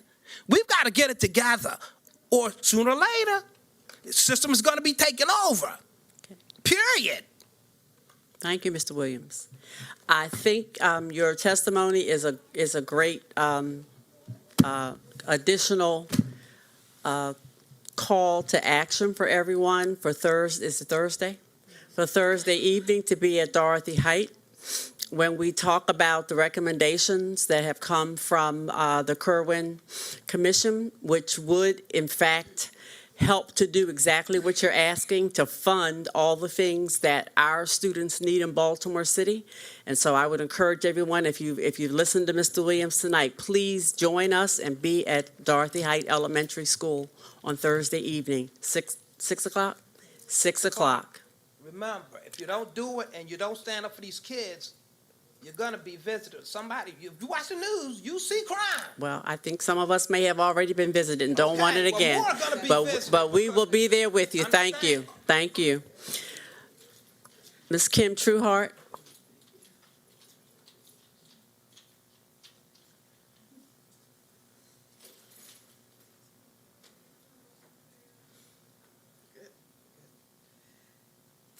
Minutes is not enough. Okay, so is the board gonna like put out a policy directive saying multi-grade special ed classes are no more? Ms. Trueheart, I think what the issue, and I was trying to say that, is there is guidance around those, and So what we need fire to somebody, what we need 'cause to do is somebody make sure people are paying following it. attention. Yes, That's it's an You accountability need an piece that we'll enforcer? pick I up. keep telling y'all I'm available. All okay? right. All right, policy JKA about interventions. Every time this comes up for renewal, update or something, I say the same thing. There is no budget line for this in the budget. And frequently I'm hearing, well, we don't have money for interventions at schools. Figure it out. Put a dollar figure with every one of these policies y'all passing, because it doesn't make sense that there's not enough. Some young folks from here at North Avenue came to visit me to explain the school safety stuff y'all done in the dark. And I reiterate that I was in Annapolis this last session. I introduced a piece of legislation around auxiliary school safety teams to train our young people, to include them in the safety of their schools. I was fought at every step of the way by the district office because you assured me we would be involved. You failed to do that. I'm still unhappy. I'm not sure how I'm gonna react because I'm a little busy right now. There was a bunch of contracts on the agenda today, and those contracts need to be very clear about how many black people get jobs out of it, because I'm tired of this foolishness. You're spending millions and millions of dollars, and as I stated last time I was here, I went to the city council over a $289,000 contract that wasn't hiring black people, right? Fix it. Before you sign off any more contracts, you better get a report from somebody telling you how many black people get jobs. Baltimore's biggest problem right now is unemployment. I sat down with somebody who had a fact sheet and said, oh, well, this neighborhood's got a 30% unemployment. The state average is 3%. A neighborhood in Baltimore with a 30% unemployment rate? Yes. Do y'all get the math? It ain't hard, right? This is outrageous. And if you got money that people are getting jobs from and they're not black, they don't look like me, then you're failing. My Clean and Green team is going to come into fruition this Thursday, and I'm really excited about it. I interviewed 12 young people last week. I've selected 9, and of the 9, I probably would have been counseled not to take a couple because 1 dropped out in the 9th grade, 2 dropped out in the 10th grade. The 9th grader sat through the interview process acting like a 9th grader, and I had to pull him up by the collar and said, son, you're a grown man. You better start acting like it. These kids need help, and we're going to give them help. I'm starting with 9. I am telling everybody within earshot, I'm coming for more money, and that may mean your money. You got that? Because if you're not spending it to employ these young brothers and educate them and give them skills, then you're part of the problem. This city has an unemployment problem, period. Thank you, Ms. Trueheart.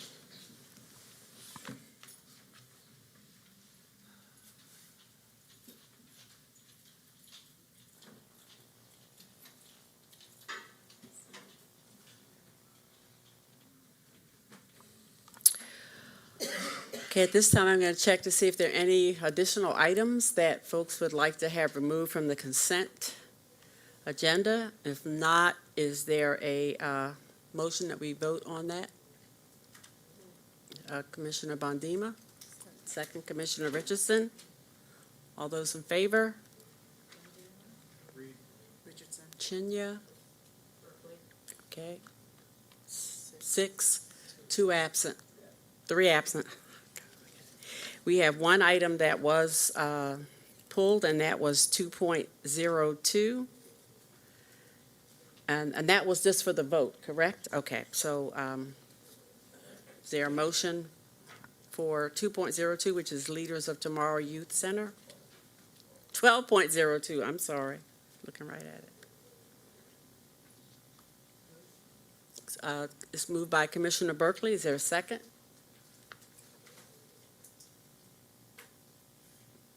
Okay, Commissioner Reed, all those in favor? Reed, Chinya, Berkeley, those opposed? Okay. 2, is that? Okay, so that one does not pass.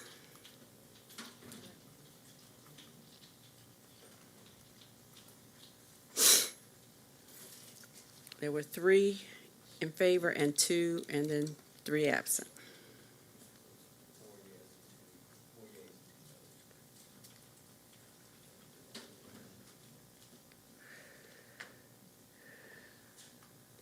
Okay.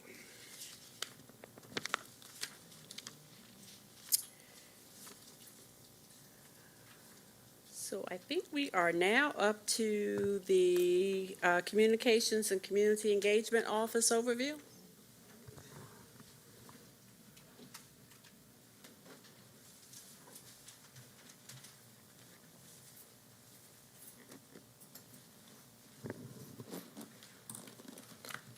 Good evening, everybody. I've asked my team to come up just in case you have questions at the end of the presentation. But I first want us to acknowledge that there's so many members of my team who are here tonight who are so excited that the board is hearing this presentation. And so I just want them to stand up quickly and acknowledge that they're actually behind me supporting this. So I have, come on, y'all, stand up. Stand up. I love the fact that we didn't ask them to show up. They are here because they care about this work as much as I do. And I just have a phenomenal team, and I'm so excited I get to do this work. So I just wanted to acknowledge that they are here. So, all right. I'm going to go quickly because my presentation is a little long, and I heard that I talk too fast from one of my friends who told me that I talk a little too quickly. So I'm going to slow down. I'm going to do Dr. Durant. I'm going to go slow to go fast, quoting Dr. Durant. Yes, I'm guilty. Thank you. That's right. You didn't tell me directly. I just got a little birdie told me, Mr. Reed.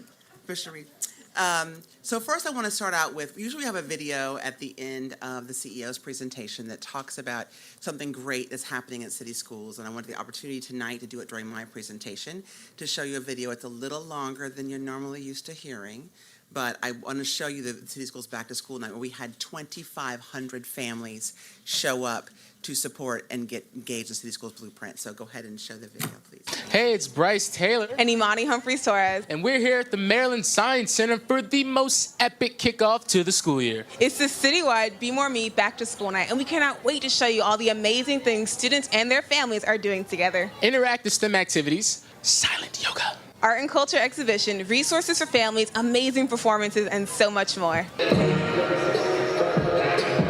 me, watch me, oh, oh, oh, oh, oh, watch me, oh, watch me, oh, watch me, oh, oh, oh, great. So this is Neighborhood Row, an area where families can get access to tons of resources and experience some fun entertainment along the way. From activities to encourage parent involvement in early learning to the Be More Me project that celebrates our city's rich history, Bass is going to help us check it out. Let's go, Bassin. Thanks, guys. So here I am in Neighborhood Row. Over here, we have all these medical displays where families are interacting, and over to the right, we have all these resources full of engagement. Let's go check it out. So can you explain to us what's going on at your table today? Yeah, so this is the Be More Me table. Where Be More Me lives in social studies. It's a curriculum in grades 6 through 11 where students get to learn about the rich history of Baltimore, explore their identity, all of those things. And so we have these little blocks, and people can write whatever they want on it, and then I'm crazy gluing it to the cityscape. All right, thanks for the insight. Now let's check out Wholeness Row, where we will see a ton of talent from City School students. Performances, demos, and silent yoga all show the well-rounded experiences happening in city schools. Let's go see it. So I'm here now, and I'm about to try some silent yoga. A lot of times when students are getting in trouble in school, they're having problems focusing, it's that part of the brain that's activated. By learning different breathing techniques and how to meditate while doing yoga, the students can move that activity from the back of the brain to the front of the brain where all the higher functioning levels are. So it helps with their schoolwork, it helps with focus, it helps with even discipline and behavioral issues. While the parents are here with their children, they can learn how to do it themselves or take it with their child, and it can be fun for the whole family. In the middle, she's found her balance. All right, now let's go. Every classroom has a calming corner. Every classroom might have a peace corner. And what you can see tonight is you can see the different areas that's within our room. Make your way to that Youth Fight Next showcase on the 3rd floor. And move.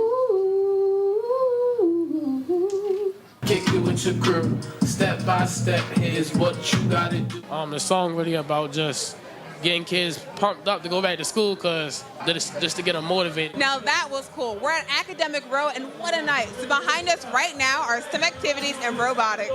And we will focus on the new Wit and Wisdom curriculum and the importance of reading as a family. Let's go. The curriculum for K-8 Wit and Wisdom, we're giving parents some tips on how they can support their children at home, and they also are getting a free grade level book from Scholastic. And counting to the stars at the edge of the sea, I can't help but feel they were put there. Grades and Reader, we actually empower parents to understand how to be their child's first teacher. We give them ideas and strategies about how to get their kids excited about reading, because we know the child's excited about reading, they're going to read more. Why do you think it's important for kids to come out with their parents? Because it gets the parents involved, and they can also know where their children are and where they can go as far as what books they can read and things of sort. Support your children in any way you can, and definitely when it comes to their education.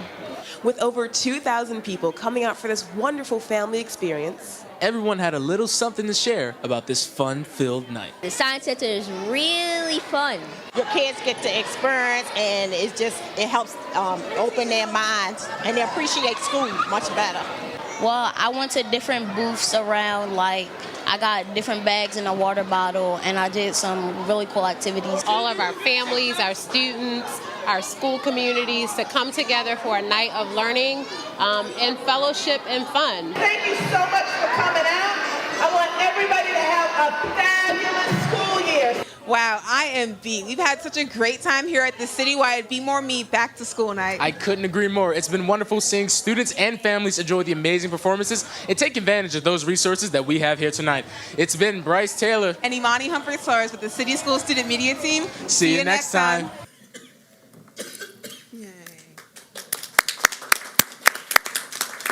So I just want to quickly acknowledge that our student media team is amazing. And Jim Majubi has worked so closely, and Jewel Carter with those students to do fantastic presentations that you will see throughout the year. So I just want to acknowledge them. I also want to acknowledge the all-hands-on-deck effort that the team put forward to put on this back-to-school night that was focused on connecting parents to the academic success of their children, which is our next slide. It's our call to action, which is, I talked to Dr. S. when I first took on the role, and I said, what does success look like to you in all three departments? And I thought I would get something specific about each area that we're working in, and I'll go to the areas in a moment. And what she said to me was, the focus actually is how do we connect parents to the academic success of their children? And that has become our call to action. We've based our theory of action around it, our goals, et cetera. But there's three main goals out of this, is to improve family experience in all three departments, to create access points for information, and to believe in caring about our families and communities. So here's a great picture of one of our families from our back to school night. To fulfill our call to action, we must work to shift the mindset and culture of the district, and understanding that I believe that everybody thinks that parents are valued partners in success, right? But the actions, the intentionality about how we engage parents is not where it needs to be.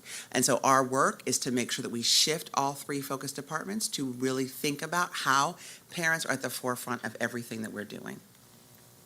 So we have a merger of three departments. This is new to the district. The first office is communications. Second office is engagement. The third is enrollment, choice, and transfer.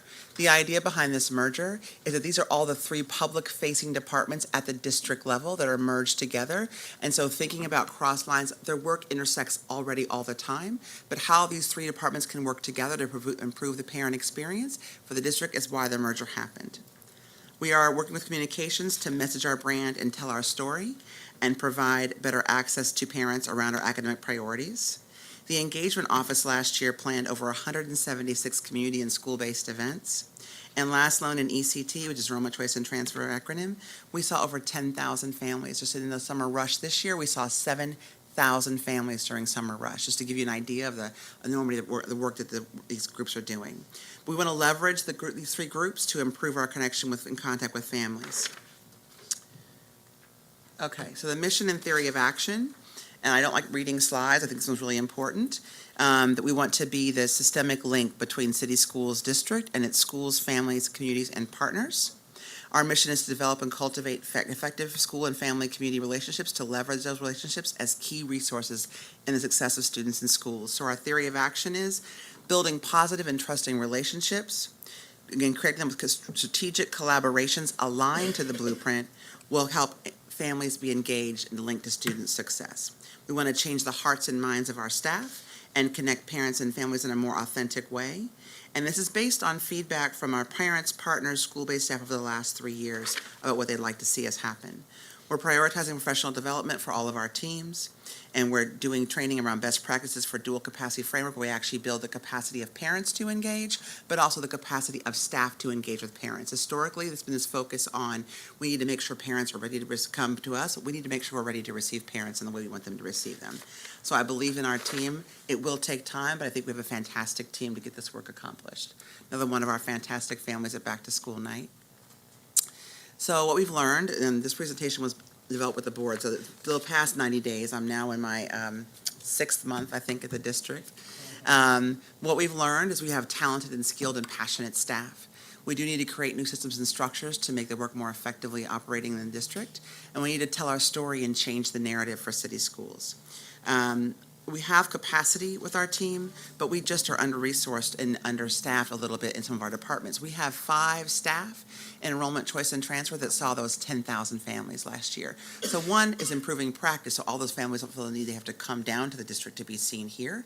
And once we improve practice, then we'll have a better understanding of how many staff we actually need to accommodate the number of families that are coming through the doors, if we can lessen those numbers.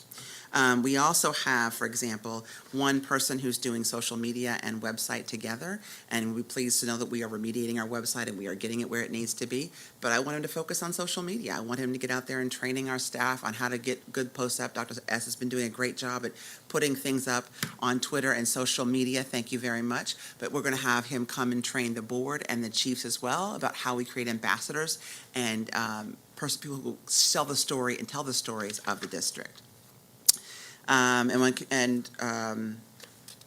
Okay, we want to revise our tactics to make sure that everyone knows more about district initiatives. Our blueprint beyond that is to improve stakeholder perception by telling our story in a different way. So what we've learned recently, we have to fill currently 7 positions in my department. I won't go through them all, but they're pretty big, weighty positions. The director of communications needs to be filled. Our media manager needs to be filled. Our director for enrollment, choice, and transfer needs to be filled. I want to just acknowledge that the staff has been working tirelessly to sort of make sure these gaps aren't felt by the district, but it's a lot on the staff to sort of get those done. So that's a priority for us right now, is to get those positions filled. We have hired a director of family and community engagement, our family engagement, which you heard from earlier, Shana McIver. We've hired my special assistant, Corinne Delaberto, who's also back here, and I'm very excited to have them here.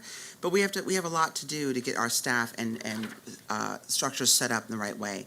We're also redefining our reporting structures, looking at how positions report to each other, and separating community engagement and family engagement so they can be really dedicated to those areas. We're also offering coaching, as Shana mentioned earlier, with the management folks that they've been having.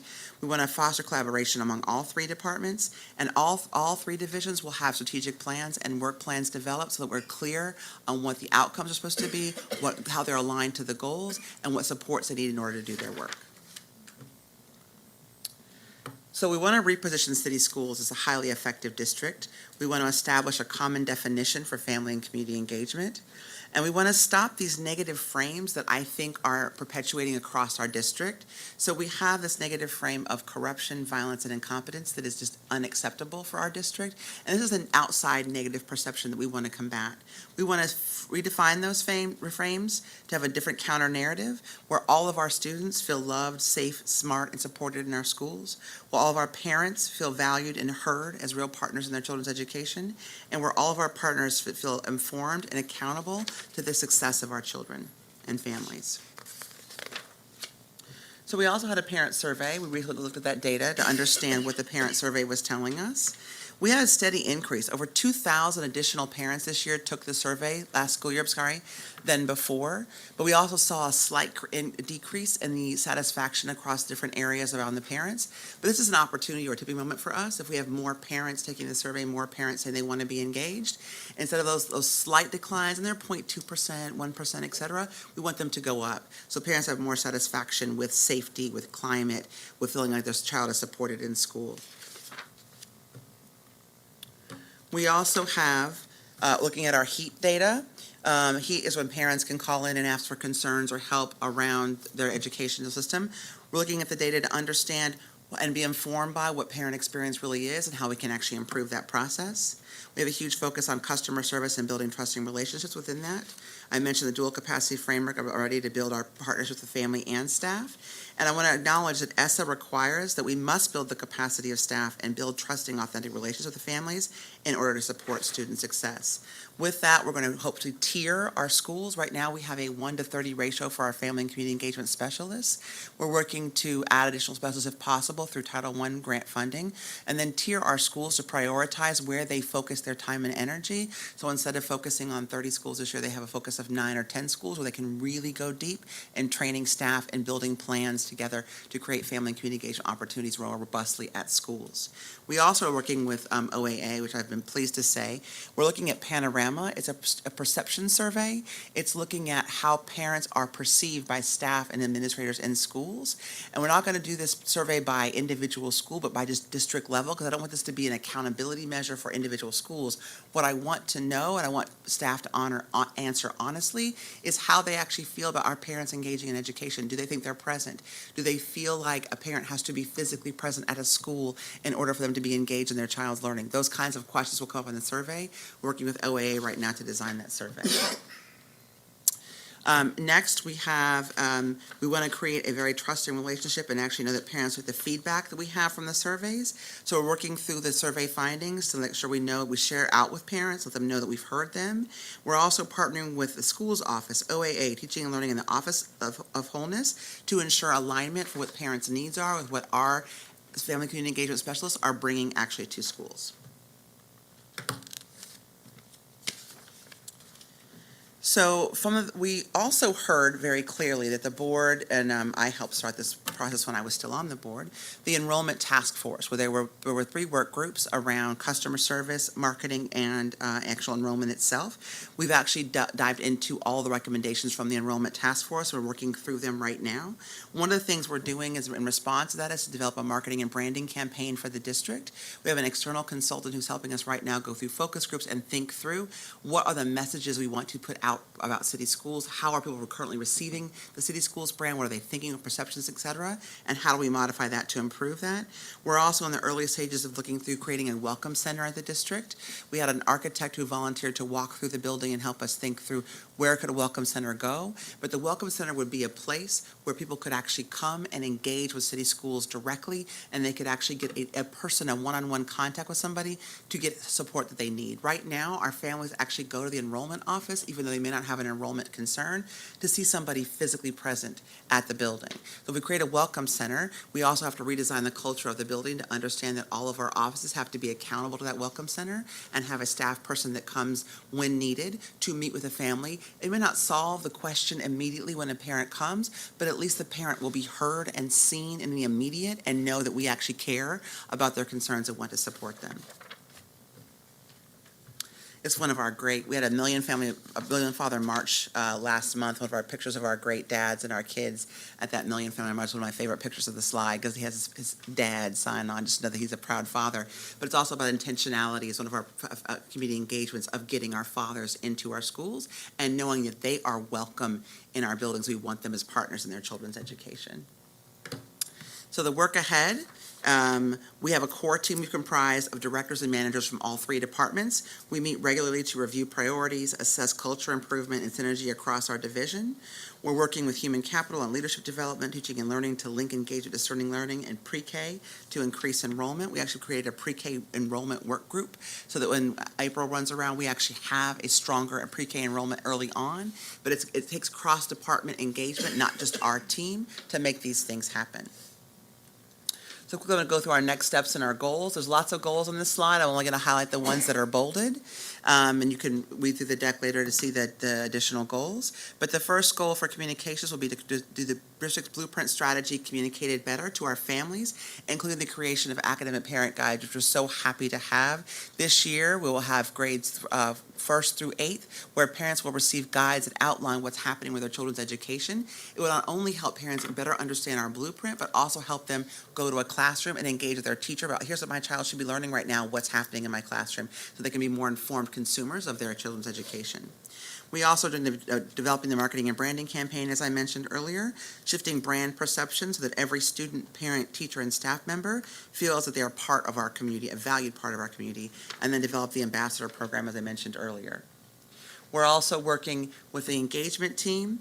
Our community schools work. We had 50 community schools at the end of last school year. We now have 126. I have 2 new staff that have been hired, hopefully hiring one more person. We've launched 76 community schools since July 1. We've hired most of the people. It's been a mix between district hire and lead agency hire, but I'm extremely proud of the work that our community schools team has done so far to get this up and running. We're really excited about what's happening with training. We've trained principals, we've trained the coordinators, and now we're looking at developing needs assessments, program plans, and site location in the school buildings. Happy to give more about that at another time. We're also launching a partnership database. It's a resource repository to align our partnership strategy so that partners, it'll be a match.com function where schools can put on what they need, partners can put on what they have available, and they can match with each other. But it'll also have an administrative function where district can actually manage the breadth of partnerships we have across the district. So instead of having, is it this person on point, who's that on point, our office doesn't need to manage every partnership. What we want to have is a strategy so that we know who's on point, if there's an MOU developed, what's the agreement made, so if somebody else is reaching out to that partner, they can go in the database and find that information out. We're also going to build the capacity of staff, parents, and families to support decision-making and advocacy and learning at home. Our last department is the enrollment office. We are doing a root cause analysis of what's happening in the enrollment choice and transfer office to unearth what are the systems changes that need to occur to make the process better. We are creating a work group on how to increase the enrollment, and we're going to improve our customer service experience in ECT. We have a root cause analysis, as I mentioned, and we want to reevaluate our current choice process. Right now, we're going to do small changes to our choice process this fall by increasing the middle school options that are available to families, and we'll continue to grow that. I want the choice process to happen and change overnight. That's not possible, but the small one we can have for this fall is that all of our K through 8 options that have seats will be available in our choice process. Almost a third of our families coming in this summer for our enrollment transfer window were middle school families who were displeased with their middle school choice. So we have a short-term win by making sure that our K through 8 options who have seats will be included in our choice process, so parents have a real live choice in the short term for those. Quick accomplishments to date. We have trained city schools principals and leaders to become ambassadors and influencers to help them get social media up and tell the story and change the narrative about city schools. We're also going to do what I said with the chiefs and the board. We also collaborate with a marketing and branding firm. We are supporting and managing the summer transfer window where we saw 7,000 families. We also did physical improvements to the ECT office. If you walk by there, you can actually see it looks more welcoming and exciting. We also commandeered the boardroom. Thank you to all of you who left the board to let us have meetings in here because families had a place to sit. families had a place to walk through a organized process to turn in their paperwork. So they weren't sitting, for example, for last summer, a family could sit for 2 hours to wait to be seen, and then only to be told, we don't have the right paperwork. We changed those systems so families walk in, and the first thing we do is check your paperwork. We also had a video running so families could actually see what was acquired for enrollment practices to ease the parent experience in our enrollment. So was it stressful for some for having 7,000 families? Yes, but was it easier? I will say, I quote Miss Loretta all the time, who works at the front desk out here. She said, do you have something to do with this over here? And I said, yes, I do. And she said, oh, this is the best I've ever seen it. And that's a huge compliment coming from Miss Loretta. So thank you, Miss Loretta, for that. I know, right, Brandon? And I just appreciate that people have recognized that we are trying to improve the parent experience in this process. Along with engagement, we collaborated with the Office of Differentiated Learning to create the Multilingual Enrollment Support Center as well on the 3rd floor, so that families who had different language than spoken in ECT could actually go up to the 3rd floor and actually be enrolled through that process, and we're so grateful to that office for that support. And then in engagement, we are doing the community school strategy, I said, doing the dual capacity framework, and then leading the partnership database. So upcoming opportunities for Office of Community Engagement, these are a few. We have our CEO community conversations we are launching this year. We had one last month at Roland Park around the literacy blueprint strategy. We had about 25 families show up, but we had over 2,000 views on Facebook. Every single one of these will go Facebook Live, so folks can actually watch them and then go back and see them later if they want to see what's happening in the CEO conversations. We're also going to get the CEO out to a plethora of community associations, neighborhood groups, et cetera, faith-based groups this fall and beyond, so that she can be in front of people understanding what the district blueprint is all about and what our road is to Kerwin. We have another CEO conversation coming up on November 19th. Topics include Be More Me and equity in the curriculum, the road to Kerwin, and we're having a parent-teacher panel about how we work together to improve the parent experience of the district. We have our choice fair coming up on December 7th. We hope that you all will join us for that. We have our budget priority engagement sessions on November 13th. It'll be the youth conversation specifically. 14th, multilingual families. On the 20th, we'll have our community-based organizations and our PTO and BTU, et cetera. And November 21st is general. Now, anybody can come to any of them, but we're just letting you all know those are the target groups we're focusing on those events. We're also having our Youth Up Next activities coming up, and the Youth CEO Youth Council is being formed and will be actively engaged very soon. And then finally, we have an update coming on our family and community engagement policy in a few months that you will see. The policy hasn't been updated in about 8 to 10 years, so we're going to take a look at that policy, and you will see a policy forthcoming to update our family and community engagement policy. So with that, I'm going to stop. If there are other questions that you might have, the team is really here with me to help out. But yeah, thank you. And Vernon, was that slow enough for you, sir? Yes. Good. Good. You're welcome. I'm a varsity debater by training, so I talk way too fast, so I literally thought I was talking so slow, but it probably felt like everybody else. It was like a nice, regular pace. So, thank you. You're welcome. It seems that your presentation's more parent-centric and then includes the families and the communities. Because of the nature of Baltimore and the family structure, what do you define a parent as? So I say parents, but I say parents and families. I don't define a parent, actually. I let families do that themselves, but it's really about engaging all of our families. And if I've loosely used parent in place of family, the idea is whoever is showing up for that child at school, whether it's a foster parent, a grandparent, an aunt, an uncle, because I've been that aunt at my own niece and nephew schools, it is the family being engaged with the children's education. We say parent because that's the natural go-to. Okay. So if we need to think about how we modify our public language, we can do that, but it is about families. Yeah, because I'm looking at call action, like slide 4. Yep. And that's the hook page. That's right. And I We should say families instead of parents. I don't know. No, I think you're right. We should say families instead of parents, to respect that families come in all different shapes and sizes, yeah. Commissioner Bondima? Yes, I want to say congratulations. Thank you. This was excellent. And because I had a lot of questions in the beginning, and you answered those questions as you moved along. Good. But the beauty of what you have presented shows that at some point your team or you have you came to the table with background experience. And when you come to the table with background experience, you know exactly what's needed. And I think that you remember I was one of the people saying how important communication is. and public relation is, and we have to tell our story. That's right. And what you have done in this document, it brings you to tears almost, and I'm anxious to see the end results because you're telling our story. And I say this all the time, I don't see the news reporters here listening to this story. I don't see anybody around and all the beautiful things. I don't know if the reporters came to the activity, to view the activity that happened at the Maryland Science Center. Get a few. I don't remember seeing big stories about it, and it makes me really, really upset about that. But say, forget them. We now, what you just said, we have to tell our own story. That's right. And once we have our ambassadors out there telling our story, and our families and our parents and our families and people in the community see exactly what you're doing, our story will be told. We don't have to wait for anybody anymore. And what you have done, you've put together a document, and you have put together customer service, and you've included the community, and it wasn't hard to understand, even though she did talk fast. It wasn't difficult. It wasn't difficult to understand anything that you were saying. But again, I want to commend you and your team.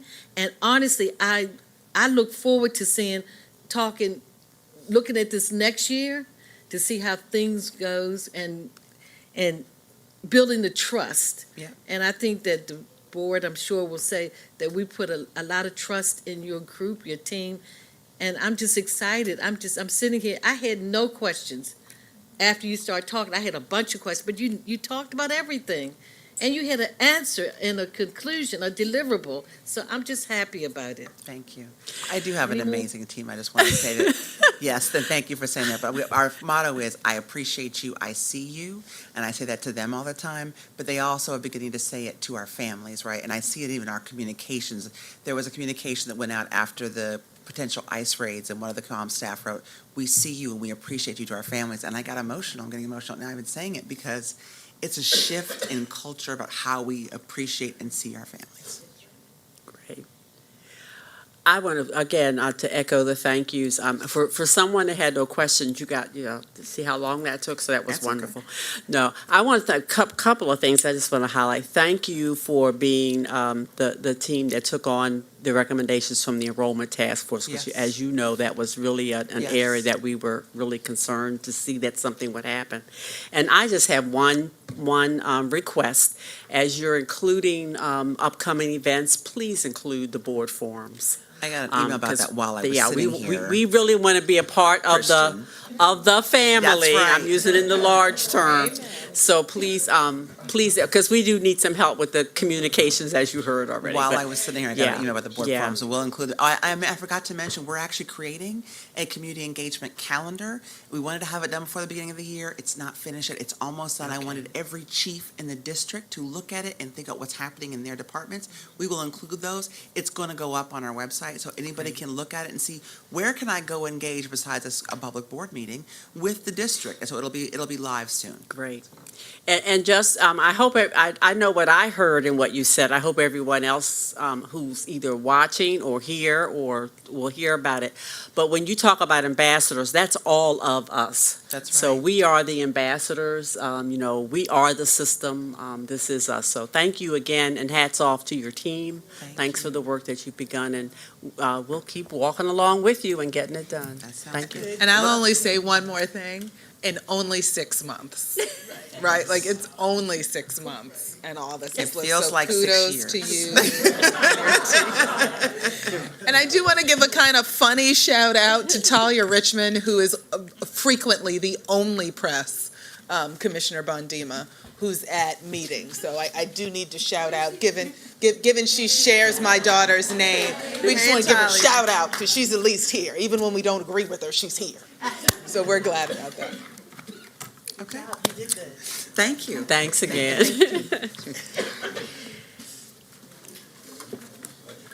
So we have the first, why do I have a?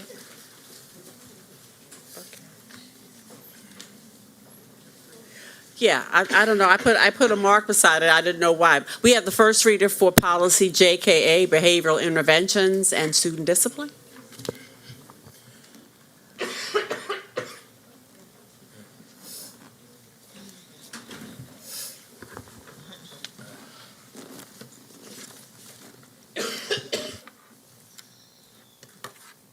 You don't want me to touch that.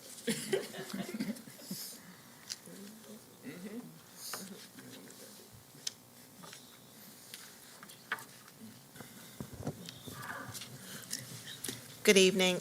My name is Lori Hines. I'm the Director of Student Conduct and Attendance.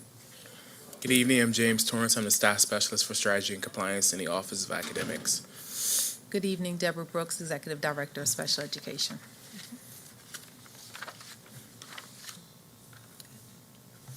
I'm sorry. Sorry. Yes, please. Our offices, the Office of Student Conduct and Attendance. Thank you, Commissioner Reed. The Office of Student Conduct and Attendance is actually proposing the proposed amendments to Board Policy JKA. We cross-functionally work with our academic offices to review the policies because we understand that these policies do go across offices, especially in our Office of Special Education and Student Wholeness, as well as this work group is actually discussing what our current practices are, and we understand that the state law has changed, so we have to implement not only the state law but what our practices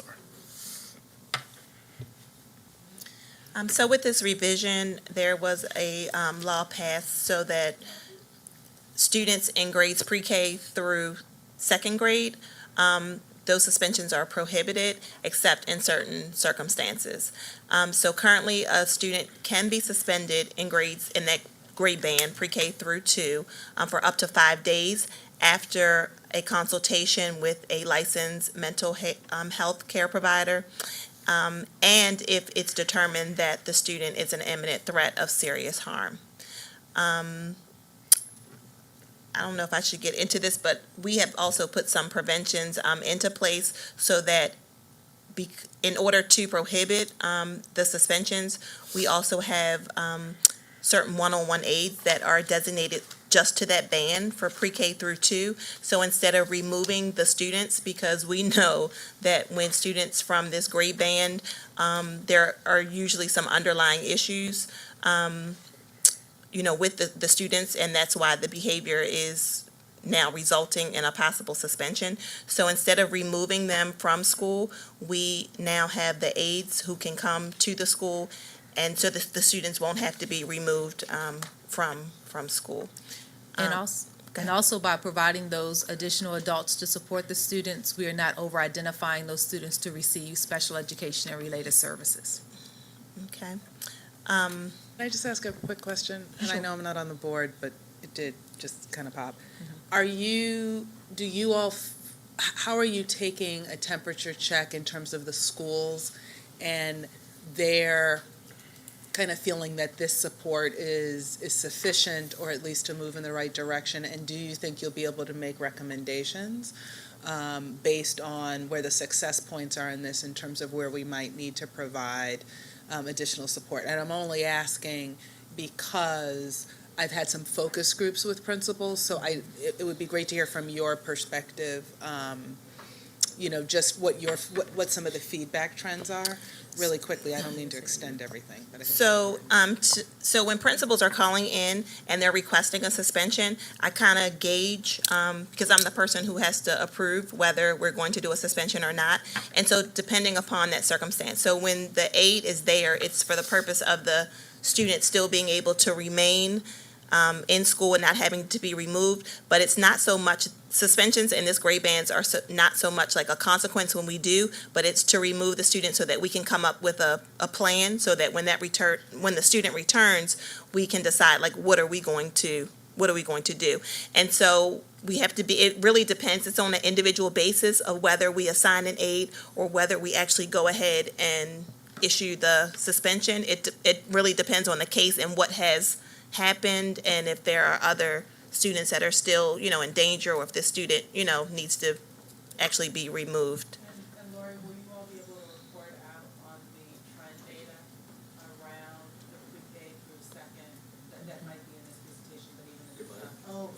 sorry.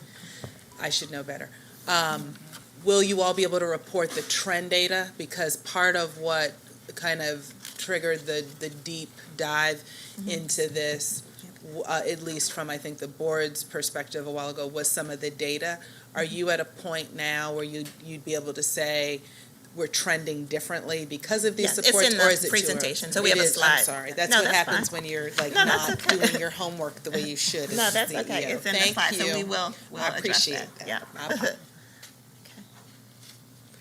Yeah. Also in state law, this past General Assembly session, they defined restorative approaches. Before we had restorative practice methods. So what we did is we incorporated we basically had the same exact definition as the state. We just had to add two things. So we maintained our definition, but incorporated two other additional things because we worked hard on that definition as a district with advocates, and we wanted to respect the process that we went forward with those advocates and maintain that definition. The state law also wanted us to go back and reconsider restraint and seclusion. And so in July, a technical assistance bulletin was issued by the state, which actually outlined the definition of what restraint was and what restraint was not, as well as what seclusion was and what seclusion was not. Also for us to define what positive behavior interventions and strategies were and how to incorporate those into behavior intervention plans, not just for students with disabilities, those that have 504 plans or IEPs, but also general ed students so that they could also have behavior intervention plans through a student support plan, so that we were able to continue to support students without over-identifying those students, as well as not suspending the students, but ensuring that we have behavioral support in place for all students. Also, a revision was that we revised the definition, and so instead of using the term throughout the document, restorative practice methods, we changed that to restorative approaches, and we just wanted to align with the language that the state law had. We also didn't want the confusion of using restorative practices, the vendor, like the capital RP, and so we used several different restorative approaches, such as mindfulness and other, vendors, and we are delivering restorative approaches, and so we replaced that within the policy. As stated earlier, with our cross-functional team, we reviewed JKA-RA and proposed the revisions to look at our exclusion, physical restraint, and seclusion guidelines, and looked at city schools, and we proposed that we prohibit seclusion for our students. Seclusion is not aligned with our city schools' practice of restorative approaches, as well as nationally, districts across the country are prohibiting seclusion within their school districts.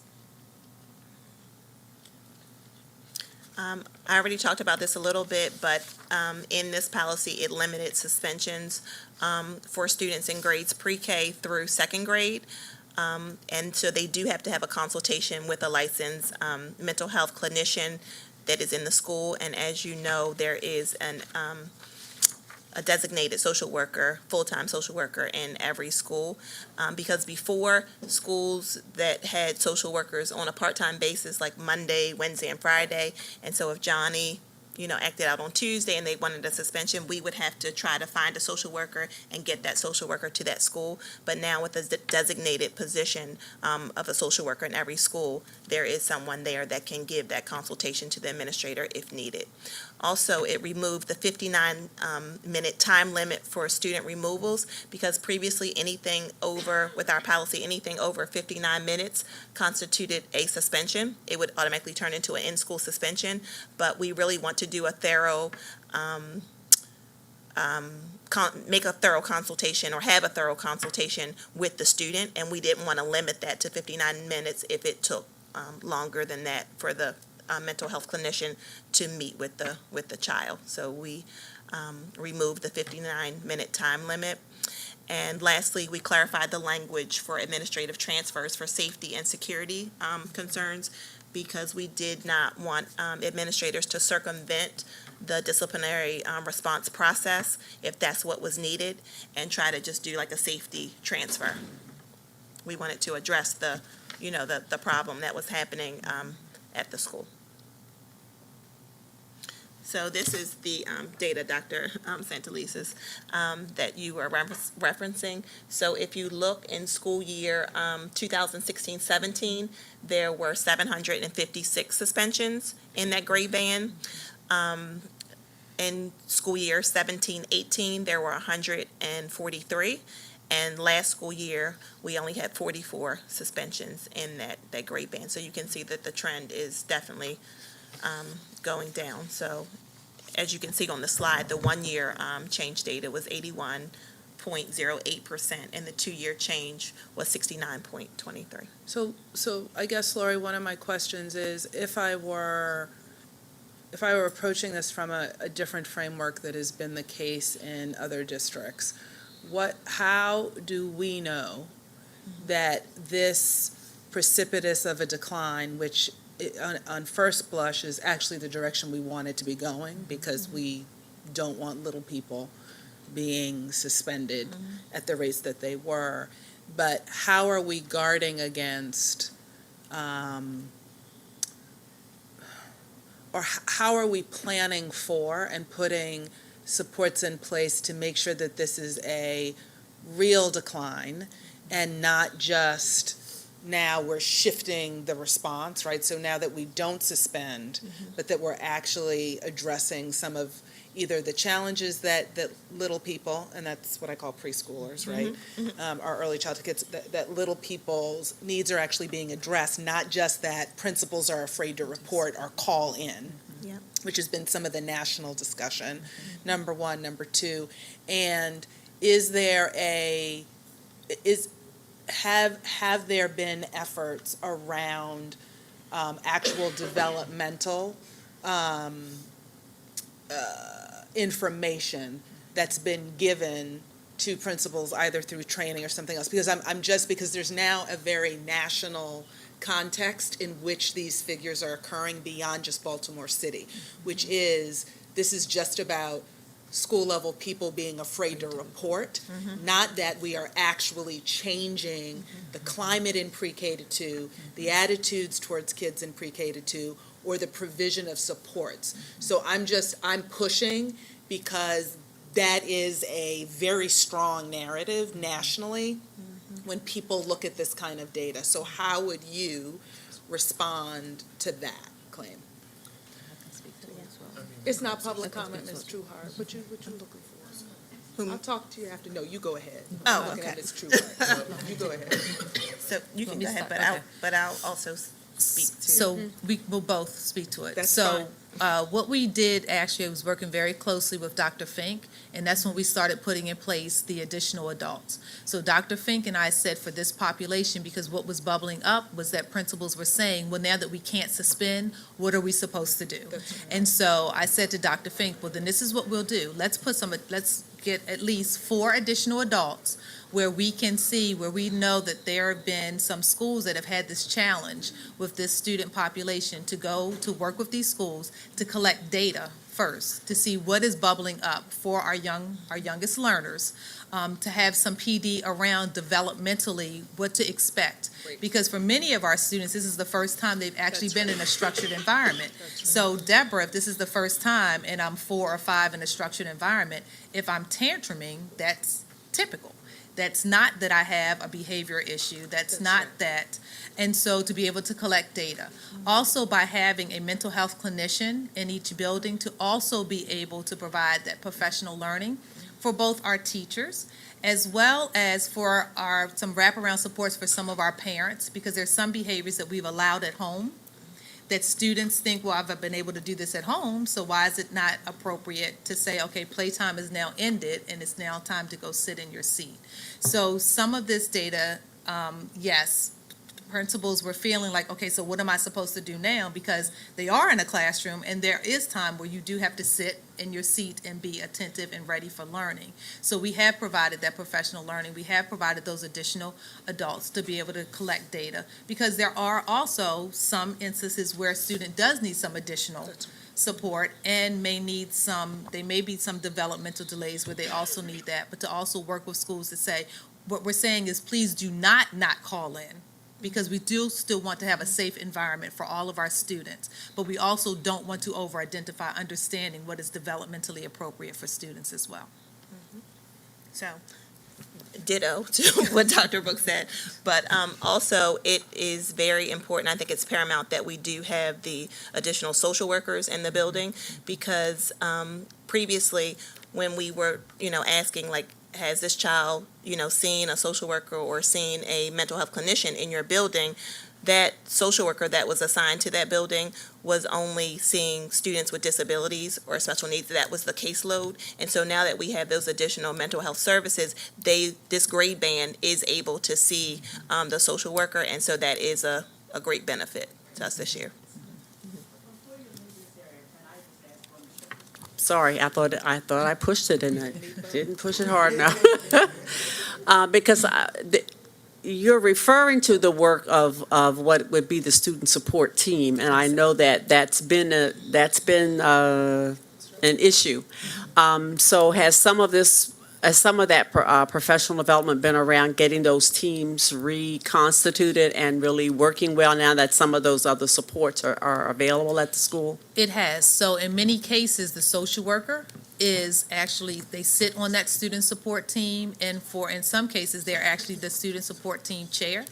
And so being able to provide that, we have quarterly training with our 504 and SST chairs collaboratively, and many times they are the school social worker. So again, by having that 1.0 FTE social worker in the building is consistency. Good, thank you. So again, some technical revisions. Previously, the name of the Office of Special Education was Office of Specialized Services. So we had to change that to put the actual name of the office. Also, to clarify the language around cumulative versus consecutive.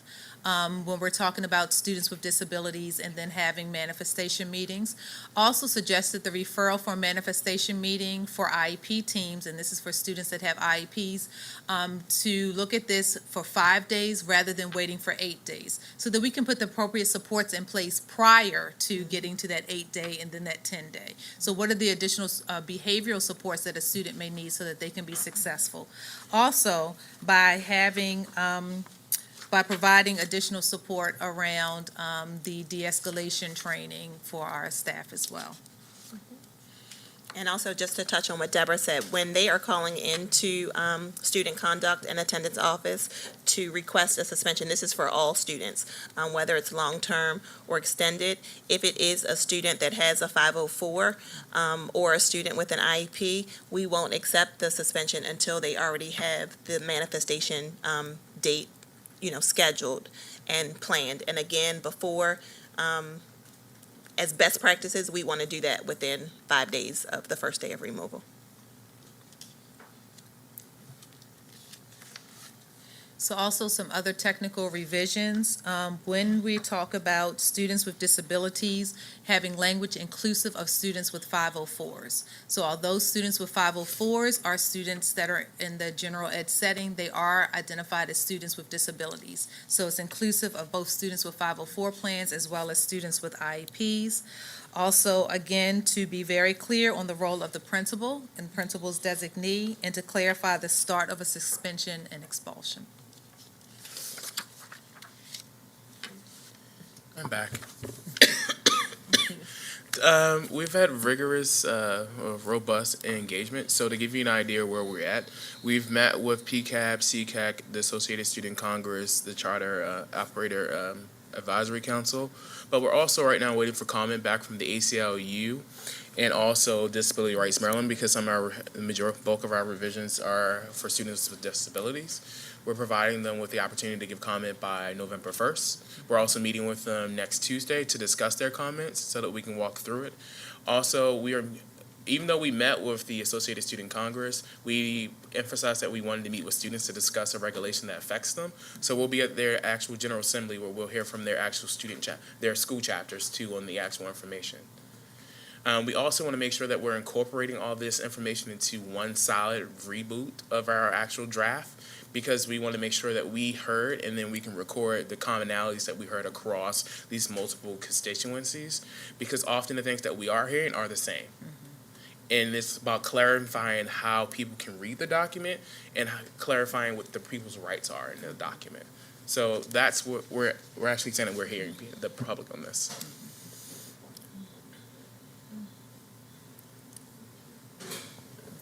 Commissioner Reed? I guess a couple things you said scared me. You talked, one, about seclusion, you guys getting rid of that. You talked about the 59-minute before removal. That scares me. Anything else that you have in the system for suspensions or restorative practices that seem draconian, that should be blown up just like these other two things? Your question is, can you repeat your question? Is there anything else that we need to remove? Yes. Yeah, I mean, seclusion's not a good idea. No, it's not. 59 minutes before you kick them out, it's not a good idea. Anything else that you're not telling us is not a good idea? No. Okay. No. All right. Commissioner Brooks? Yes, and I'm, I think one of the questions that I had saw, and I think it's because of it's on our end, around sort of the rationale behind why students are being suspended at this age. And so you get to see some numbers and some reports, right? And so I was wondering if there's a way for us to figure out, like, how much of, to disaggregate between the students who have immunization reasons for sort of being removed from out of the classroom, or, I mean, removed or suspended for immunization reasons, versus experiences with students who have sort of what they would talk about as disrespectful behavior, or sort of those particular pieces. So those numbers are separate. So when we do state reporting at the end of the year, so this is like the numbers that you saw were strictly discipline numbers. So there are numbers, and it hasn't been broken down for that grade band, but it's across the district for students who are removed. So we don't call those suspensions. So we do call them exclusions for health-related reasons. That's what we call them. So those numbers that you saw did not include the health-related removals. Right, and so maybe I also missed it. So when we have young folks who are at this very tender age, the types of developmental support, I believe I heard, with working with teachers to understand what's happening at that developmental level. Is there a way for us to, I guess, better assess sort of patterns around teachers who are inconsistently sort of sending students out of the room for this particular practice, so that we can have a better understanding of sort of corrective action that might be necessary, or in more in-depth detail as well? Does that make sense? Yes. Okay. It does. So again, any student who is going to be removed for any amount of time must call into our office before that suspension takes place. And so if we find that it is a student, like if it's a repeat offender for that grade band, again, we try to limit the exclusion as much as possible. But if we find that it is, then we provide the supports. So it wouldn't just be like an aid. But again, the purpose of them being removed is so that we can come up with a plan to best support that student and to provide the resources and supports that is needed for that particular, individual child. I think sort of what I was trying to get at, are there practices of particular teachers in rendering someone as delinquent that would sort of have them outside of the classroom more often, versus them the student actually in doing the thing? So I'm just trying to. If this may help, so we hearken on the definition of imminent harm means physical threat to themselves and others. So to give you an example, a student knocking on a bookcase and then falling on other students would be an imminent threat. So it's more of an action that can harm someone, not a tantrum. This is something that we have to think about.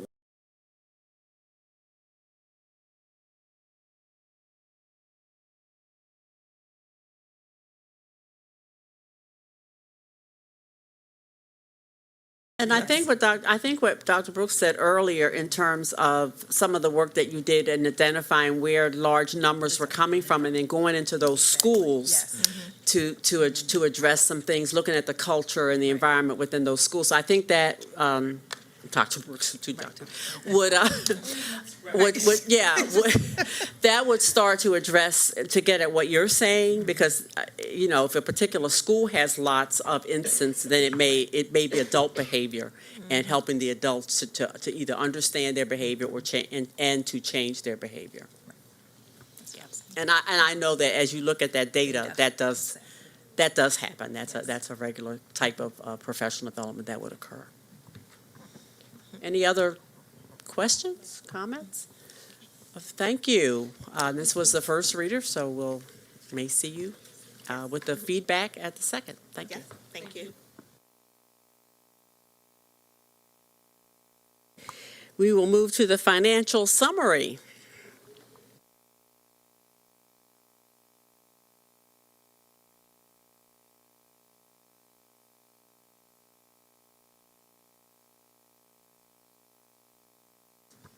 Good evening. My name is Mary Ann Cox. I'm the interim chief financial officer. I'm here to report on the closeout for FY19 for the general fund for information purposes more than anything else, and to give some indication of where those funds might go. So in terms of revenue, the final budget was just under $1.2 billion. And our actual revenue was just under $1.2 billion.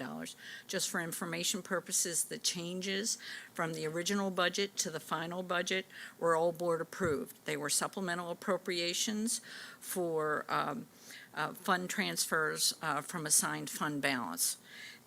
For this year, that was just a little over $10 million. $2 million of it was for the Angela Davis Leadership Academy. $5.6 million was for the literacy curriculum, and $2.5 million for the Title II initiatives. So you can see on the schedule that we had received $851 million from the state. So you can see we get the lion's share of our funding from the state. Most of them are formula driven based on enrollment and wealth, relative wealth as we compare to the rest of the state. The city met their maintenance of effort, which is a calculated number per COMAR formula of $278 million. Federal revenue for us is the IRS subsidy and E-rate more than anything else. There's some ROTC money in there too, but mostly it's the IRS subsidy and E-rate. E-rate goes up and down because it's so dependent on the expenditures you had that year and how they qualify for the various E-rate reimbursements. This year, we were over in the federal revenue because of $1.5 million for IRS subsidy. We were in the middle of VCAP last year as we closed out 18, and the IRS had suggested we not bill for one of our payments because they thought it might be included in the VCAP resolution, and they didn't want to give us the money and then have us have to pay it back. So we got, that's not how the VCAP settled, so we got 3 payments this year for the IRS subsidy, and our E-rate was a little higher than normal also. We received more investment earnings this year, more related to a slight increase in the interest rates. Please remember that our investment policy aligns to the state. It's very, very low risk. So we have it, we invest mostly in U.S. government instruments. So even a small change for the amount of money we had to invest would result in an increase like we're seeing there. And also we had $1 million for unrealized gain that we have to record at the end of each year. So you can see that our revenue exceeded budget by $21 million. So moving on to the expenditures, I just want to clarify that these expenditures are budgetary basis. What that means is those, it includes the relative increase or decrease of encumbrances in a given year. And these are the numbers that we report to MSDE, who in turn reports them to the Census Bureau. So these are the numbers that we will be judged against the other LEAs in the country. So that's why these are very important, even though the budgetary basis is a technical term from an accounting standpoint, but it's how they have chosen to accommodate the expenditures recorded in a given year from prior year encumbrances and the encumbrances at the end of the year.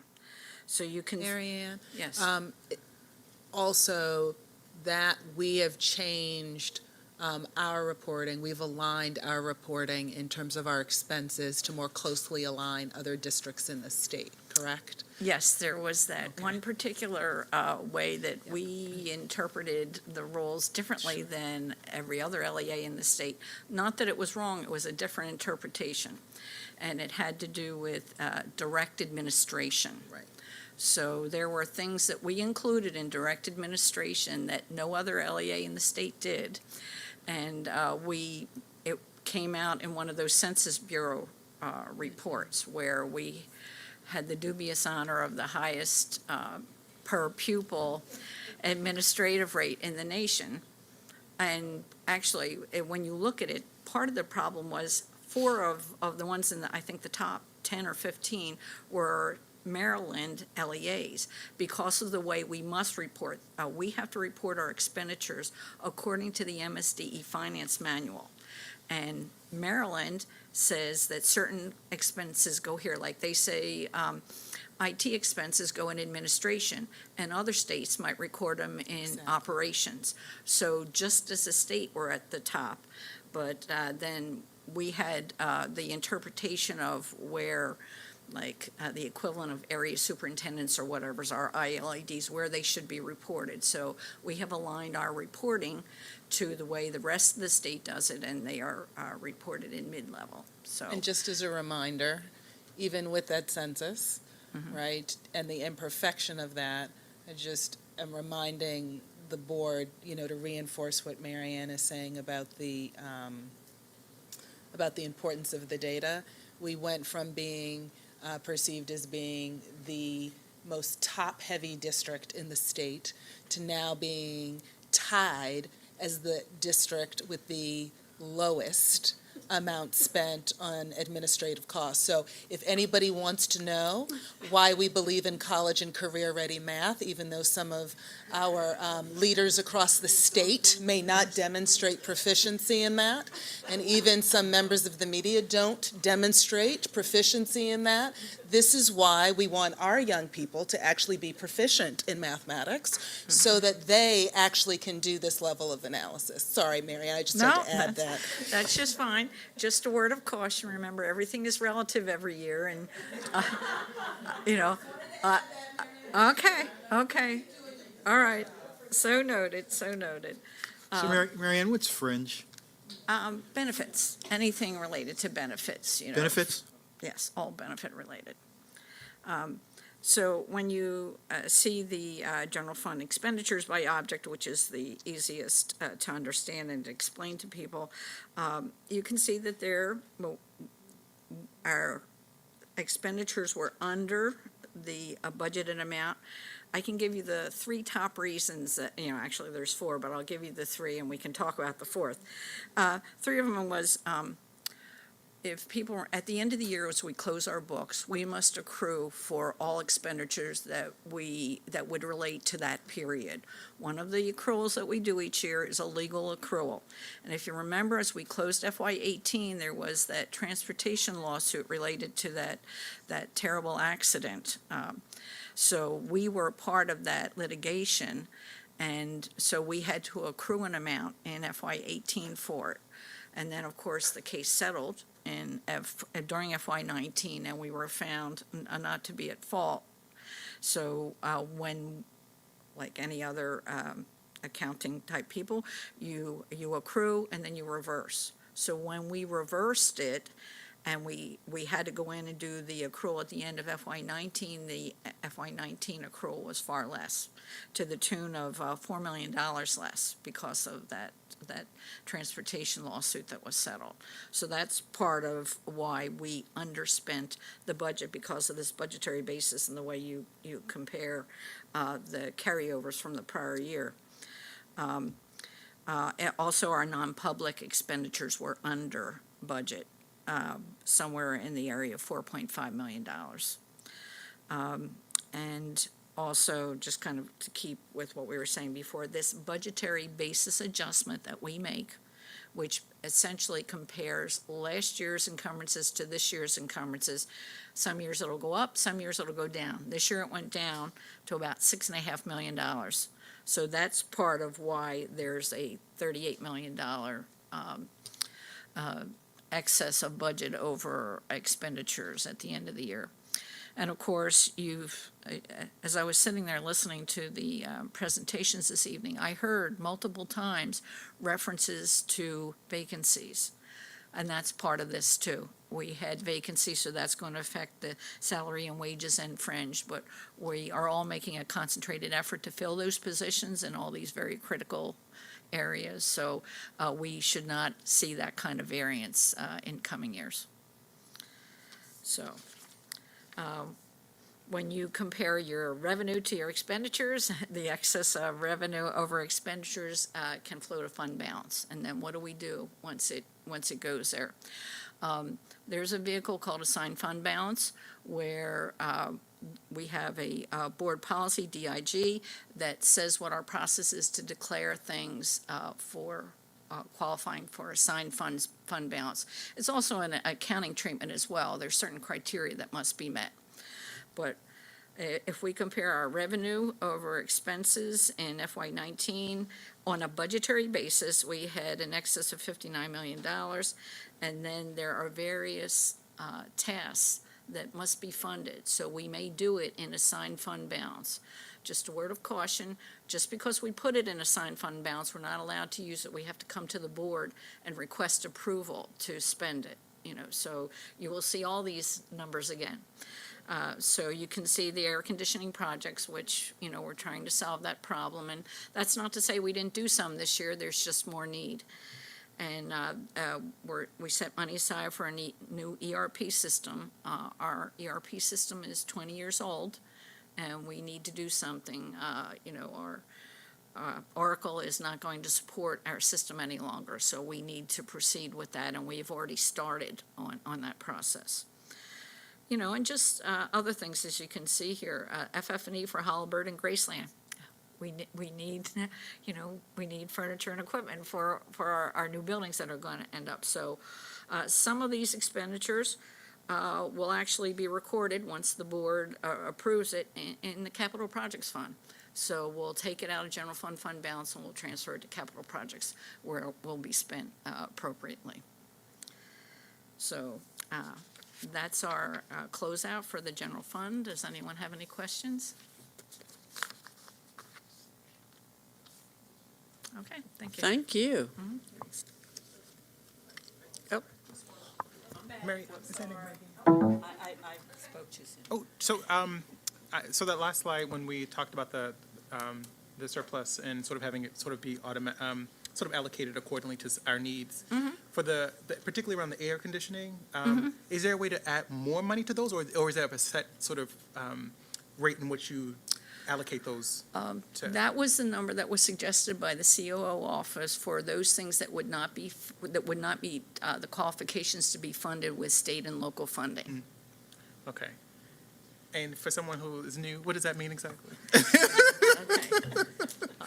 Gee, is there anybody from the COO? Yeah, go ahead.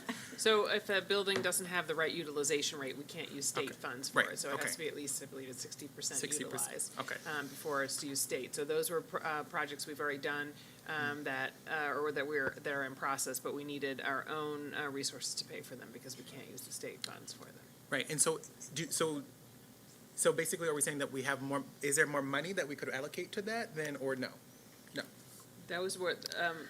That was what the need was. The rest of it could be funded by the state money. That could only, okay. Yeah, so There is still a gap in There is, I thought air it was conditioning like that we have not 50 paid for yet. So we have million. not paid for it all, so we are having to, because we are, the amount that we get in the CIP dollars every year is not enough to cover our needs. So we're kind of fitting these projects in to our CIP fund as we can. But there is still a portion of funds that we haven't figured out where we're going to actually identify where the funding source would be yet. Okay.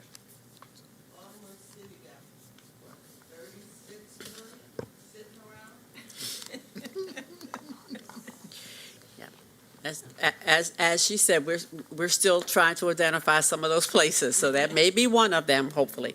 We'll see. I believe, we are at the committee reports, and I was about to say that. And they are written, and we encourage everyone to please, you can check them on Board Docs, and please read them at your leisure, and we always invite you to actually come and see them in person. So I think the last thing I need to do is actually read off the schedule. Is that right? Okay, and so we have board forum for policy JKA will be here on October the 29th from 6 to 8 p.m. here in the boardroom. I'm going to say to you, one of the things that the board is going to try to add as we do our forums is also to an opportunity if someone would like to just discuss something other than what is the forum subject or focus. If you'd just like to have a conversation with a board member, that will also be available on that evening. We'll have one of our members will be here in the room that could talk with you about other types of issues. The Teaching and Learning Committee meeting will be in the boardroom on Tuesday, November the 5th at 3:30 p.m. Our next board meeting is November the 12th at 5 p.m. here in the boardroom. Operations Committee meets on November the 19th, 10:30 a.m. in the boardroom. Policy on November the 19th at 3:30. Both of these, again, are open to, as are all of our committee meetings, open to the public. There will be a board legislative forum here in the boardroom on November the 20th from 5:30 to 6:30. The Parent Advisory Board, PCAB, is meeting on November the 21st.